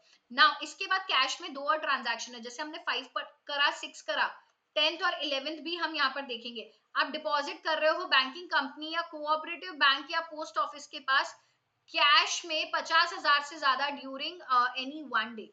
आपने किसी बैंक, किसी कोऑपरेटिव बैंक या पोस्ट ऑफिस में 50,000 रुपए से ज्यादा का पैसा कैश में डिपॉजिट करवाना है, तो पैन कोड करना मैंडेटरी रहेगा। या आपने बैंक ड्राफ्ट, पे ऑर्डर्स, बैंकर्स चेक्स, किसी बैंकिंग कंपनी या कोऑपरेटिव बैंक के अपने बैंक ड्राफ्ट, पे ऑर्डर्स या बैंकर्स चेक्स जो है उसके रिस्पेक्ट में पेमेंट करा है कैश में 50,000 से ज्यादा, तो ये कुछ एरियाज है, जैसे होटल वाला, फॉरेन करेंसी वाला, बैंक में डिपॉजिट करवाना या बैंक के ड्राफ्ट्स या पे ऑर्डर्स, बैंकर्स चेक्स जो आप परचेज कर रहे हो, इन सब में mode of payment cash important है। अब ये होते ही बीच के 3 ट्रांजैक्शंस है 7, 8, 9, जहां पे अगेन 50,000 से ज्यादा, बट यहाँ पे मोड नहीं है, ठीक है। यहाँ पे कोई मोड नहीं है कैश में, अदर देन कैश आपको पैन कोड करना ही पड़ेगा। Payment to a mutual fund for purchase of its unit, आपने किसी म्यूचुअल फंड कंपनी को उसके यूनिट्स परचेज करने के लिए 50,000 से ज्यादा का पेमेंट करा है, मान लो ये पेमेंट आप इंटरनेट बैंकिंग से करते हो, तब भी आपको कोड करना पड़ेगा। ऐसा नहीं है यहाँ पे मोड जो है वो ऑनलाइन हो गया तो आपको पैन कोड करने की जरूरत नहीं है, ऐसा बिल्कुल भी नहीं होगा, राइट ना। आप किसी कंपनी को या इंस्टीट्यूशन को पे कर रहे हो, डिबेंचर्स या बॉन्ड्स एक्वायर करने के लिए जो कंपनी ने इशू करे हैं, 50,000 से ज्यादा का पेमेंट अगर आप कर रहे हो, any mode you have to quote the permanent account number, या आरबीआई के बॉन्ड्स अक्वायर कर रहे हो आप। तो ये कुछ सिक्योरिटीज के पॉइंट्स हो गए 7, 8, 9, जहां पे मोड इंपॉर्टेंट नहीं है। मोड इंपॉर्टेंट है बैंक के bankers cheque, bank draft purchase करना, बैंक में डिपॉजिट करवाना, या आपने बेसिकली देना होटल का या फॉरेन करेंसी परचेज करने के लिए किसी भी तरीके का बिल कैश में, सिंगल ट्रांजैक्शन 50,000 से ज्यादा, राइट। नाउ 12th पॉइंट जो अभी हम सेकंड पॉइंट में पढ़ रहे थे, अदर देन एफडी, तो यहाँ पे बेटा आप एफडी अकाउंट ओपन करवा रहे हो किसी बैंकिंग कंपनी, किसी कोऑपरेटिव बैंक, किसी पोस्ट ऑफिस या किसी निधि कंपनी या नॉन बैंकिंग फाइनेंशियल कंपनीज के साथ, जहां पे एफडी आपकी 50,000 से ज्यादा है या एग्रीगेट 5 लाख से ज्यादा है ड्यूरिंग अ प्रीवियस ईयर, ठीक है। आपने अकाउंट ओपन करवाया है जहां पे आपने अमाउंट देना है बेटा 50,000 से ज्यादा कोई सिंगल ट्रांजैक्शन में, या एग्रीगेट 5 लाख से ज्यादा during a financial year, so you are mandatorily required to quote the permanent account number.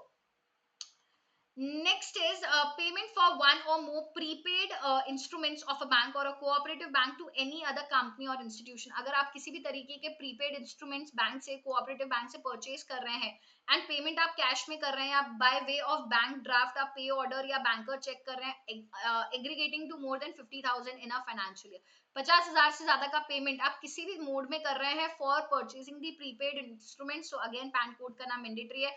आपने लाइफ इंश्योरेंस प्रीमियम का पेमेंट करा है किसी इंश्योरर को, 50,000 से ज्यादा किसी फाइनेंशियल ईयर में, पैन कोड करना मैंडेटरी है। अगर आपने परचेज या सेल करे हैं सिक्योरिटीज, ठीक है, other then shares, 1 lakh rupees से ज्यादा। अब ध्यान रहे यहाँ पे पर ट्रांजैक्शन है बेटा, ये 3 केसेस ऐसे आएंगे जहां पे पर ट्रांजैक्शन देखना है। आपने सिक्योरिटीज परचेज करी है या बेची है अदर देन शेयर्स, पर ट्रांजैक्शन आपका जो सिंगल ट्रांजैक्शन 1 लाख से ज्यादा का है, या आपने सेल या परचेज करे हैं शेयर्स ऐसी कंपनी के जो कि लिस्टेड नहीं है रिकॉग्नाइज्ड स्टॉक एक्सचेंज में, ट्रांजैक्शन आपका 1 लाख रुपए से ज्यादा है, ठीक है, या आप सेल कर रहे हो परचेज कर रहे हो किसी भी तरीके के गुड्स या services and that is basically other than above, तो यहाँ पे 2 लाख रुपए से ज्यादा का ट्रांजैक्शन है तो पैन कोड करना मैंडेटरी है। बेसिकली इस लिस्ट को आप 1-2 बार रीड करोगे, यू विल अंडरस्टैंड कौन कौन से एरियाज हैं जहाँ पे पैन कोड करना मैंडेटरी है। नोबडी इज आस्किंग कि आप बैठ के just mug up these particular points. समझ में आ रहा है, रिलेट कर पा रहे हो concept, everything is all sorted. एक पॉइंट बच गया, सेल और परचेज ऑफ, अगर इमूवेबल प्रॉपर्टी है बेटा तो अमाउंट आपका 10 लाख रुपए से ज्यादा है या एसडीवी 10 लाख रुपए से ज्यादा है, अगेन यहाँ पे पर प्रॉपर्टी वाइज आपको यहाँ पर देखना पड़ेगा, पैन कोड करना मैंडेटरी है, ठीक है। ये सारे केसेस हमने पढ़ लिए हैं ना। यहाँ पर एक बात बोली जा रही है, minor not having any income, ठीक है, which is chargeable to tax in his own hands can enter into the above transaction by quoting the PAN of his parents or guardian, minor not required to obtain PAN। Minor के case में वो अपने parents या guardian का pan code करके इन transactions में enter कर सकता है। Now there is a situation बेटा जहां पे पैन और आधार इंटरचेंजेबल हो जाता है, मतलब आप इंटरचेंजेबली यूज कर सकते हो उसको। Now every person who is required to intimate और quote his permanent account number में कोट इज आधार, मतलब हर वो पर्टिकुलर पर्सन जिसको जहां पर परमानेंट अकाउंट नंबर कोड करना था वो उस जगह पे बेटा आधार कोड कर सकता है, जहां पे उसको पैन कोड करना है वो वहां पे आधार कोड कर सकता है। If he is not been allotted a PAN but has Aadhaar, that is PAN will be allotted automatically by the department without any documents and fees। मतलब हर वो पर्टिकुलर पर्सन जिसको अपना पैन कोड करना है वो आधार कोड कर सकता है अगर उसके पास पैन नहीं है बट आधार है, ठीक है। he has not been allotted a PAN but has Aadhaar, that is PAN will be automatically allotted by the department without any documents and fees। मतलब पैन कोड करना था, पैन नहीं है पर आधार है, आधार कोड कर सकते हो, आधार के बेसिस पे डिपार्टमेंट ऑटोमेटिकली आपको बिना किसी फीस के क्या कर देगा, पैन अलॉट कर देगा। Has been allotted PAN and has already linked Aadhaar and PAN, अब उसके पास पैन है और उसका पैन और आधार आपस में लिंक्ड है तो जहां पैन कोड करना है वो वहां पे आधार कोड कर सकता है। सिंपल सी चीज है यार, जहां जहां पे आपको पैन कोड करना है वहां आप आधार कोड कर सकते हो, अगर आपके पास पैन नहीं है तो आधार कोड कर दो, डिपार्टमेंट ऑटोमेटिकली बिना किसी प्रोसेसिंग फीस के डॉक्यूमेंटेशन के आपको क्या कर देगा, प्रोवाइड करवा देगा परमानेंट अकाउंट नंबर। अच्छा परमानेंट अकाउंट नंबर है और वो ऑलरेडी आधार से लिंक्ड है तो जहां पे पैन कोड करना है वहां आधार कोड कर सकते हो because both the documents are now linked बेटा, right. Now every person entering into transactions mentioned in rule 114BA, 114BA में वो ट्रांजैक्शन 20 लाख रुपए से ज्यादा का डिपॉजिट, 20 लाख रुपए से ज्यादा का withdrawal, current account, cash account open कर, CC limit sorry not cash account, current account या कैश क्रेडिट ओपन करवाना, या डबल बी जिसमें आपको क्या करना है, पैन या आधार कोड करना होता है, रिक्वायर्ड टू ऑथेंटिकेट पैन और आधार coded. Also, every person receiving such document should ensure that PAN or Aadhaar is quoted on the document and authenticated। Now see, यहाँ पर एक बात बोली जा रही है, जो भी आप ट्रांजैक्शन 114BA में या 114BB में एंटर कर रहे हो तो उस पर्टिकुलर टाइम पे आपको सारे डॉक्यूमेंट्स पे आपका पैन या आधार कोड करना पड़ेगा और ऑथेंटिकेट करना पड़ेगा। मतलब ये जो पैन और आधार है ये आपको ही बिलोंग करता है, you have to prove it. Practical world में how do you prove it, by way of generating the you know OTP, ठीक है, वन टाइम पासवर्ड जो आपको आपके आधार रजिस्टर्ड नंबर पर आता है, ठीक है, तो ऑथेंटिकेशन का ये एक जरिया है। Now note, above point shall not apply where the person depositing or withdrawing money or opening a current account or cash credit account is central government, state government, consular office। तो यहाँ पे इन लोगों के केस में ये provisions apply नहीं होते हैं, राइट। चलो इसी थॉट के साथ हम आगे बढ़ जाते हैं with the next provision. Now यहाँ पर कुछ अमेंडमेंट था बेटा, इस अमेंडमेंट को देख लेते हैं। Now, Rule 114B, ठीक है, second proviso to Rule 114B provides that any person not being a company or a firm who does not have a PAN and entered into any specified transaction has to make a declaration in Form 60 giving particulars of such transaction। मतलब यहाँ पे बोल रहा है कि किसी भी तरीके का पर्सन बट कंपनी और फर्म को छोड़ के जिसके पास पैन नहीं है और वो स्पेसिफाइड ट्रांजैक्शंस जो अभी रूल 114B में हमने 18 ट्रांजैक्शंस पढ़े ना, उन ट्रांजैक्शंस में आप एंटर कर रहे हो, आपके पास पैन नहीं है तो आप फॉर्म 60 फाइल करके डिक्लेरेशन दे देते हो कि हाँ यार मैंने इन ट्रांजैक्शंस में एंटर किया। बट यहाँ पे अमेंडमेंट ये लाया गया कि अगर कोई पर्टिकुलर फॉरेन कंपनी जिसकी इंडिया में किसी भी तरह की इनकम चार्जेबल टू टैक्स नहीं है एंड उसके पास पैन भी नहीं है, बट वो इस टाइप के ट्रांजैक्शंस में एंटर करती है, कहाँ पे, international financial service centre that is GIFT city located near Ahmedabad in Gandhinagar, ठीक है, आईएफएससी में लोकेटेड किसी बैंकिंग यूनिट का आपने किसी बैंकिंग यूनिट में, किसी बैंक में, आईएफएससी में लोकेटेड किसी बैंक में आपने इन ट्रांजैक्शंस में एंटर करा है, आप एक फॉरेन कंपनी हो, इंडिया में कोई इनकम चार्जेबल टू टैक्स नहीं है, आपके पास परमानेंट अकाउंट नंबर नहीं है, तो आप लोग भी, जनरली हर कोई पर्टिकुलर पर्सन फॉर्म 60 का डिक्लेरेशन करता है, अगर उसके पास पैन नहीं है तो फॉर्म 60 में डिक्लेयर कर सकता है कि वो इस ट्रांजैक्शन में एंटर कर रहा है, बट अदर देन कंपनी और फर्म। बट अमेंडमेंट ये लाया गया कि अगर कोई कंपनी जो कि फॉरेन कंपनी है और वो इन ट्रांजैक्शंस में एंटर कर रही है, पैन नहीं है, कहाँ एंटर कर रही है, आईएफएससी में लोकेटेड किसी बैंकिंग यूनिट के साथ, तो वो भी फॉर्म 60 में डिक्लेरेशन कर सकती है। और कौन कौन से ट्रांजैक्शंस के रिस्पेक्ट में फॉरेन कंपनी को हमने ये बेसिकली बेनिफिट दिया है, अगर आप अकाउंट ओपन करवा रहे हो, ठीक है, other then time deposit and basic saving bank account, मतलब हमारा जो पॉइंट 2 था जहां पे आप एक अकाउंट ओपन करवा रहे हो किसी बैंकिंग कंपनी या कोऑपरेटिव बैंक के साथ, तो उन सारे ट्रांजैक्शंस के लिए आपको क्या करना है, फॉर्म 60 सबमिट कर सकते हो, ठीक है। कौन सी, फॉरेन कंपनी जिसकी इंडिया में कोई इनकम चार्जेबल टू टैक्स नहीं है, परमानेंट अकाउंट नंबर नहीं है, और आईएफएससी में लोकेटेड किसी बैंकिंग यूनिट में आप ये ट्रांजैक्शन एंटर कर रहे हो, या आप एफडी ओपन करवा रहे हो किसी banking company, cooperative bank, post office, Nidhi company, NBFC, जो इंडिविजुअली 50,000 से ज्यादा है और एग्रीगेट साल भर में 5 लाख रुपए से ज्यादा है, ठीक है, aggregating to more than 5 lakh rupees during a financial year, तो इन सब केसेस में ये फॉरेन कंपनी फॉर्म नंबर 60 क्या कर सकती है, सबमिट कर सकती है, डिक्लेरेशन कर सकती है, right. Just a second. Now again यहाँ पर हमारे पास कुछ अमेंडमेंट देखने को मिल रहा है रूल 114 बीए में एंड रूल 114 डबल बी में।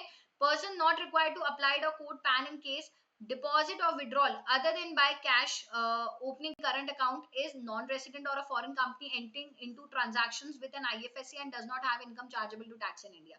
इसका मतलब ये है कि देखो हमने रूल 114 BA जहाँ पे आपको परमानेंट अकाउंट नंबर के लिए अप्लाई करना होता है, रूल 114 डबल बी जहाँ पे पैन या आधार आपको कोट करना पड़ता है बेटा, ठीक है। तो उस केस में अगर कोई पर्टिकुलर फॉरेन कंपनी जो कि नॉन रेसिडेंट है, या वो फॉरेन कंपनी है, मतलब कोई भी पर्टिकुलर पर्सन जो कि नॉन रेसिडेंट है, या कोई भी नॉन रेसिडेंट पर्सन जो कि कंपनी नहीं है, वो ऐसे ट्रांजैक्शंस में एंटर कर रहा है which is located in IFSC, और उस पर्टिकुलर नॉन रेसिडेंट का या फॉरेन कंपनी का कोई भी इनकम चार्जेबल टू टैक्स नहीं है इंडिया में, तो वो डिपॉजिट करते वक्त, विड्रॉ करते वक्त, अदर देन बाय कैश, या ओपन कर रहा है करंट अकाउंट, ठीक है, current account but not cash credit, तो उस पर्टिकुलर केस में इन पर्सन्स को पैन के लिए अप्लाई करना, पैन को कोड करना उनके लिए रिक्वायरमेंट नहीं है, they will just do the declaration in form 60 and everything will be sorted, right. Now यहाँ पर कुछ पेनल्टी है to comply with the sections, and that is section 139A 71 comply with section 139A, that means pan के section से अगर आपने apply नहीं करा तो आपके ऊपर पेनल्टीज एप्लीकेबल होंगी 272B की, और ये पेनल्टीज क्या कहती हैं, अगर आपने 139A से कंप्लाई नहीं करा तो 10,000 रुपए का पेनल्टी आपको पे करना पड़ेगा। If a person requires to quote his PAN or Aadhaar in any document referred under section 139A, quote a false number, अरे भाई आपने गलत कोट कर दिया है, तो 10,000 फॉर ईच डिफॉल्ट आपको देना पड़ेगा। Person entering into prescribe transactions, आपने अपने पैन को ऑथेंटिकेट नहीं करवाया, ठीक है, तो again 10,000 for each default, and person receiving such documents fails to ensure that PAN और Aadhaar quoted and fails to authenticate. भाई यहाँ पर जो भी पर्टिकुलर पर्सन रिसीव कर रहा है ये डॉक्यूमेंट्स, उसने ये बिल्कुल जहमत नहीं करी जानने की कि पैन और आधार भाई डॉक्यूमेंट्स में कोटेड है, क्या ये ऑथेंटिकेटेड है, क्या ये पर्सन जो मुझे दे रहा है इसी को ये आधार या पैन बिलोंग करता है, तो उसके लिए भी 10,000 पर डिफॉल्ट आपको क्या लग जाएगा, पेनल्टी लग जाएगा। Now finally we are jumping on to the provisions of the Aadhaar which are contained in section 139 double A। तो ध्यान से सुनिएगा, every person who is eligible to obtain Aadhaar number on or after 1st July 2017, code Aadhaar number, मतलब हर वो person जो आधार के लिए एलिजिबल है 1 जुलाई 2017 या उसके बाद, उसको आधार को कोट करना पड़ेगा, कहां पर, in the application form for allotment of permanent account number और इन रिटर्न ऑफ इनकम। मतलब अगर आप एलिजिबल हो आधार ऑब्टेन करने के लिए 1 जुलाई 2017 या उसके बाद, अगर आप किसी भी तरीके का एप्लीकेशन कर रहे हो परमानेंट अकाउंट नंबर को अप्लाई करवाने के लिए, दैट मीन्स आपने अप्लाई करा है परमानेंट अकाउंट नंबर को अलॉट करवाने के लिए, ठीक है। या आप अपना रिटर्न ऑफ इनकम फाइल कर रहे हो तो आपको क्या करना पड़ेगा, आपको बेसिकली आधार नंबर कोड करना पड़ेगा। अगर आपने एप्लीकेशन दे दी है आधार की एंड आधार का नंबर अभी तक अलॉट नहीं हुआ है, तो यहाँ पर आप इन केस में इस दरमियान जब आपने आधार के लिए अप्लाई करा है, आप पैन के लिए भी अप्लाई करना चाहते हो तो आप आधार का एप्लीकेशन आईडी कोड कर सकते हो, क्योंकि हमें बुलाया ये जा रहा है 1 जुलाई 2017 या उसके बाद जब भी आप पैन लेने के लिए एलिजिबल हो, या तो पैन नंबर है सॉरी आधार लेने के लिए, I am really sorry I mix the two statement, listen to me. अगर आप आधार नंबर ऑब्टेन करने के लिए एलिजिबल हो 1 जुलाई 2017 या उसके बाद, तो जब भी आप पैन के लिए अप्लाई करोगे तो आपको आधार नंबर वहां पर क्या करना पड़ेगा, कोड करना पड़ेगा, या आप रिटर्न फाइल करोगे तो भी आधार नंबर कोड करना पड़ेगा।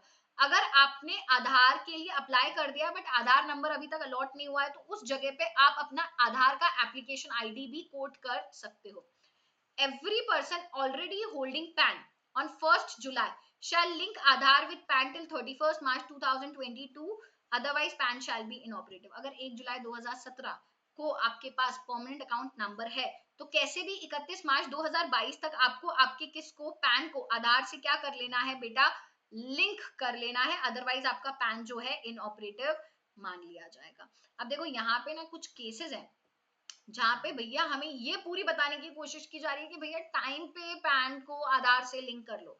As per central government notification provision section 139 के अप्लाई नहीं होते उन इंडिविजुअल को, ठीक है, who does not possesses the Aadhaar number और एनरोलमेंट आईडी, और वो रिसाइड कर रहा है in the state of Jammu and Kashmir, Meghalaya, Assam, या वो इनकम टैक्स एक्ट के हिसाब से नॉन रेसिडेंट है, या उनकी उम्र 80 वर्ष या उससे ज्यादा है at any time during the previous year, या वो सिटीजन ही नहीं है। इन लोगों के ऊपर हमारे ये आधार नंबर के प्रोविजंस एप्लीकेबल नहीं होते हैं।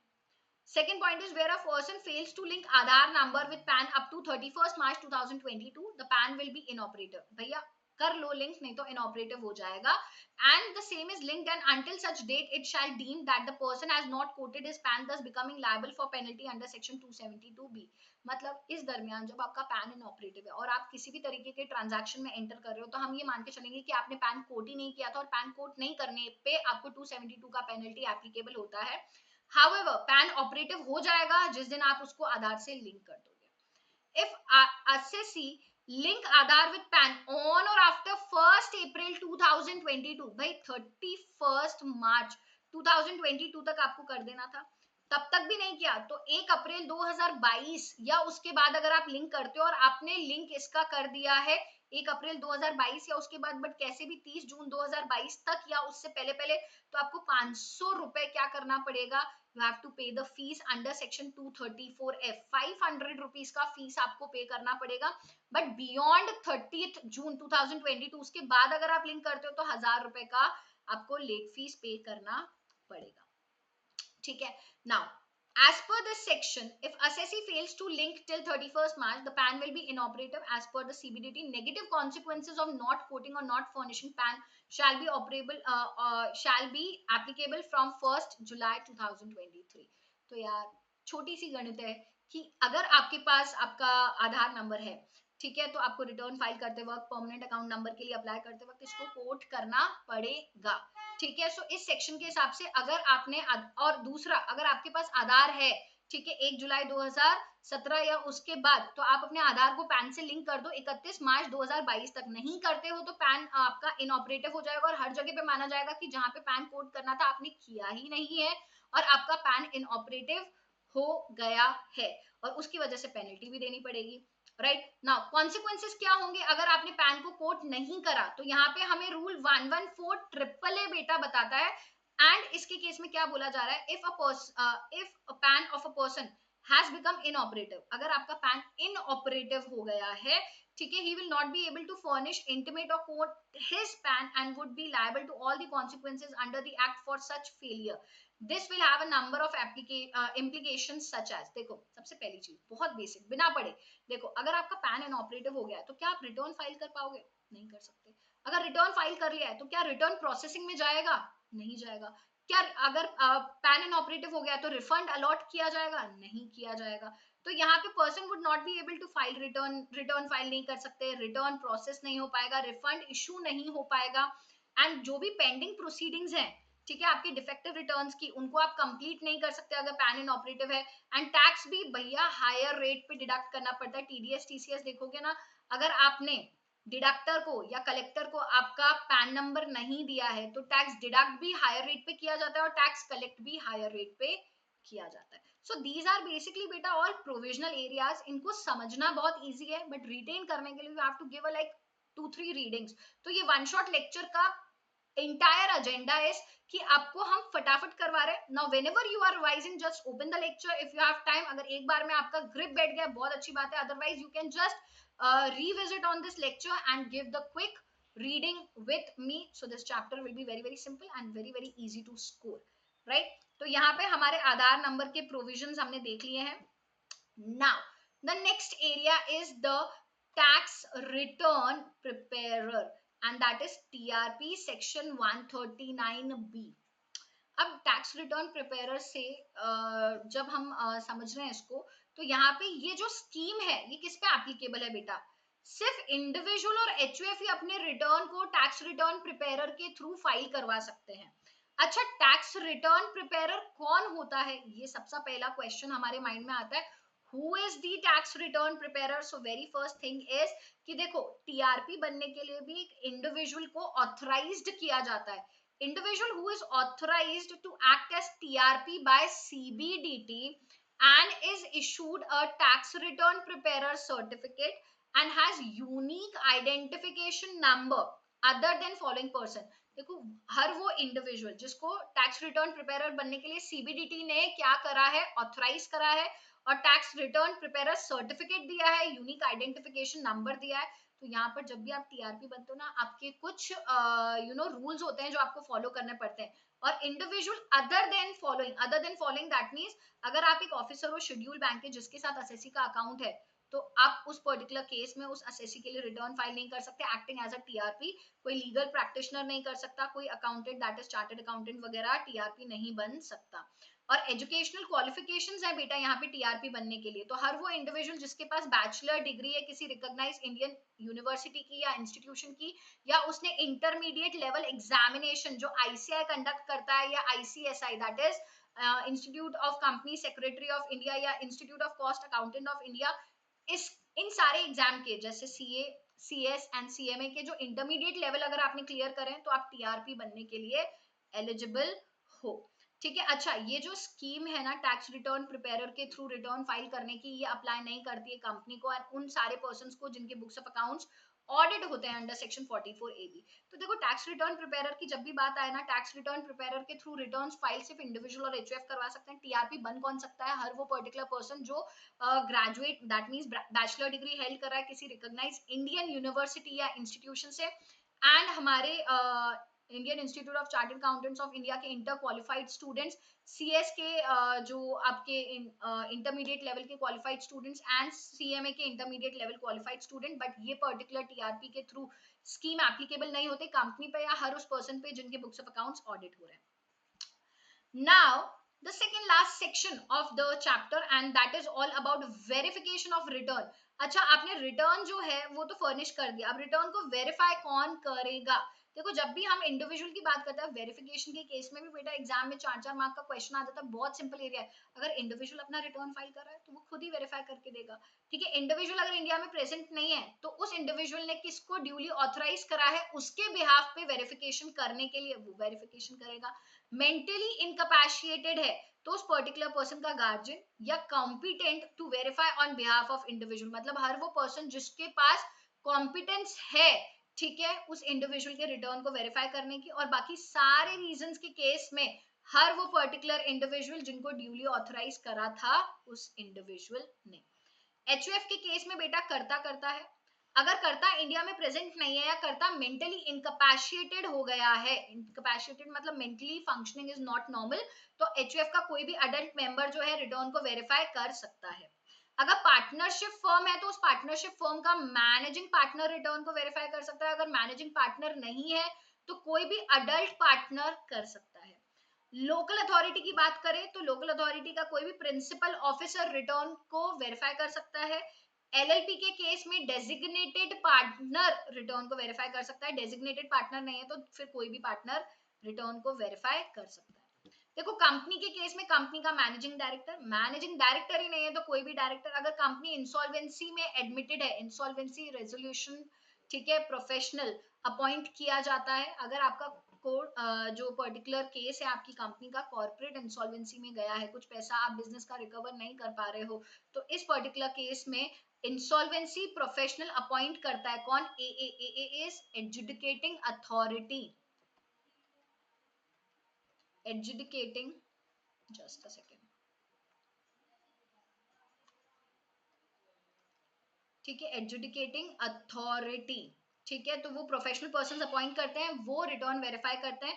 अगर किसी कंपनी का मैनेजमेंट टेकन ओवर है by the central government under any law, तो प्रिंसिपल ऑफिसर करते हैं, और कंपनी अगर लिक्विडेशन में है तो लिक्विडेटर रिटर्न को वेरीफाई करते हैं। पॉलिटिकल पार्टी के केस में चीफ एग्जीक्यूटिव ऑफिसर करते हैं, और इसके अलावा अगर कोई पर्टिकुलर पर्सन बच गया जिसके पास कॉम्पिटेंसी है टू वेरीफाई, मतलब वो पर्सन कॉम्पिटेंट है to verify the particular return of income.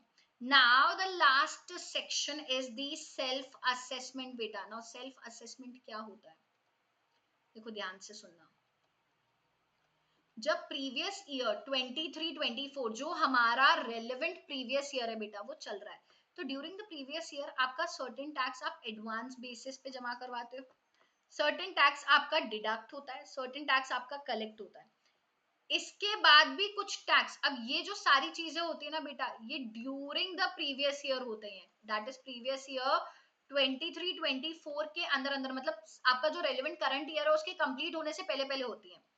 अब आपका टैक्स आपने एडवांस बेसिस पे भी जमा करवा लिया, टीडीएस भी डिडक्ट हो गया, टीसीएस भी कलेक्ट हो गया, इसके बाद भी आपका कुछ टैक्स और आ रहा है, तो इस टैक्स को अब आप खुद सेल्फ असेस करके 1 अप्रैल 2024 से till the date of filing of return of income, भाई सारा एडवांस टैक्स टीडीएस टीसीएस का क्रेडिट लेने के बाद अभी भी कुछ टैक्स पेबल आ रहा है, तो आप उस टैक्स को सेल्फ असेस करके खुद self assessment tax return filing की ड्यू डेट से पहले पहले जमा करवा देते हो in respect of that tax which is still falling short, that is called as self assessment. Section 140 ये कहता है assessee is required to pay taxes before filing of return, ठीक है, रिटर्न फाइल से पहले उनको टैक्सेस पे करने पड़ते हैं after considering advance tax TDS TCS AMT credit relief, मतलब जितना साल में डिडक्ट हो चुका है एडवांस डिडक्ट हो चुका है टीडीएस टीसीएस या आपने एडवांस जमा करवा दिया, वो सब हटाने के बाद अभी भी कुछ टैक्स पेबल आ रहा है इंटरेस्ट और फीस के साथ, ठीक है, still there is a short payment, then the amount so paid is first adjusted, और ये जो बेटा आपने जो भी एडजस्टमेंट करना था टीडीएस टीसीएस एडवांस टैक्स के बाद जो टैक्स आ रहा है, ये जितना भी टैक्स आप जमा करवाओगे सेल्फ असेस करके, that is self assessment tax, और ये पैसा सबसे पहले कंसिडर किया जाता है टुवर्ड्स दी फीस, कोई लेट फीस वगैरह है उसको सबसे पहले सेट ऑफ करते हो, फिर आप इंटरेस्ट को, अगर कोई इतनी लेट आपने डिपॉजिट करवाया है तो कुछ इंटरेस्ट लग रहा था उस पे, एंड कुछ जो टुवर्ड्स टैक्सेस बचा हुआ, दैट मीन्स मान लो आपका अभी भी सेल्फ असेसमेंट टैक्स जो है, ठीक है, वो आ रहा है मान लो 15,000 रुपए, एंड आपने रिटर्न अगर टाइम पे फाइल नहीं करा, ठीक है, रिटर्न टाइम पे फाइल नहीं करा, तो मान लो 1,000 रुपए 5 लाख रुपए तक या उसके अंदर अंदर अगर आपका टोटल इनकम है तो 1,000 रुपए का पेनल्टी लगता है लेट फाइलिंग पे, ठीक है, और मान लो आपका इंटरेस्ट आ रहा है 1,500 रुपए का, क्या बोला, इंटरेस्ट आ रहा है 1,500 रुपए का, और आपका टैक्स पेबल आ रहा है 15,000 रुपए, ठीक है, और आपने मान लो इतना ही टैक्स डिपॉजिट करवाया है, तो ये जो डिपॉजिट टैक्स है ना बेटा, इसमें से पहले 1,000 रुपए आपके फीस के कंसिडर किए जाएंगे, फिर 1,500 रुपए आपके इंटरेस्ट के कंसिडर किए जाएंगे, फिर बचा हुआ अब पूरा 15,000 तो बचेगा नहीं, बचेगा 12,500, तो ये टुवर्ड्स टैक्स माना जाएगा, दैट मीन्स अभी भी 2,500 का टैक्स के नाम का पैसा और जमा करवाना पड़ेगा। तो जैसे भी आप सेल्फ असेसमेंट टैक्स पे करते हो, पहला पैसा फीस के towards, then interest, and finally taxes के टुवर्ड्स एडजस्ट किया जाता है। तो इस अंडरस्टैंडिंग के साथ बेटा लोग हमारा ये चैप्टर पूरे तरीके से कंप्लीट हो गया, and I am giving you assurity बेटा इस चैप्टर से 4 मार्क का क्वेश्चन मैंडेटरी आपके पेपर में आता है, एंड चैप्टर बहुत सिंपल है, इतने ज्यादा एफर्ट्स मांगता नहीं है, थ्योरेटिकल है but again it is very very simple. What you have to focus, provision for filing of return of income के रिस्पेक्ट में, जैसे आपको ड्यू डेट का प्रोविजन ध्यान रखना है, ठीक है, ड्यू डेट के बाद हमने देखा था belated return, then revised return, then आपका updated return, and updated return के साथ साथ हमने सेक्शन 140B भी करा था, प्रोसीजर क्या होता है, एडिशनल टैक्स कैसे निकालते हैं। देन डिफेक्टिव रिटर्न, इसमें हमारा मेजर मोटा मोटी चैप्टर जो है आधा कंप्लीट होता है। फिर उसके बाद हम 139A परमानेंट अकाउंट नंबर के रिस्पेक्ट में पढ़ते हैं, जहां पे हमने रूल काफी सारे रूल्स देखे थे, कैसे आपको कब अप्लाई करना है, टाइम लिमिट्स वगैरह। देन आधार का 139AA, then you have tax return preparer and then verification of return, ठीक है। And lastly you have section जो अभी अभी हमने करा 140A, that is self assessment tax, right. तो इसके साथ ये हमारा जो चैप्टर है पूरी तरीके से कंप्लीट हो जाता है। Hope this particular chapter and the provisions contain this particular chapter are very much clear to everybody. So इसी थॉट के साथ मिलेंगे हम in the upcoming lecture, and my next lecture will be on the topic of deductions. So please stay tuned and keep watching the lecture, keep learning, keep smiling. All the best, beta. मिलते हैं next lecture में. Thank you so much.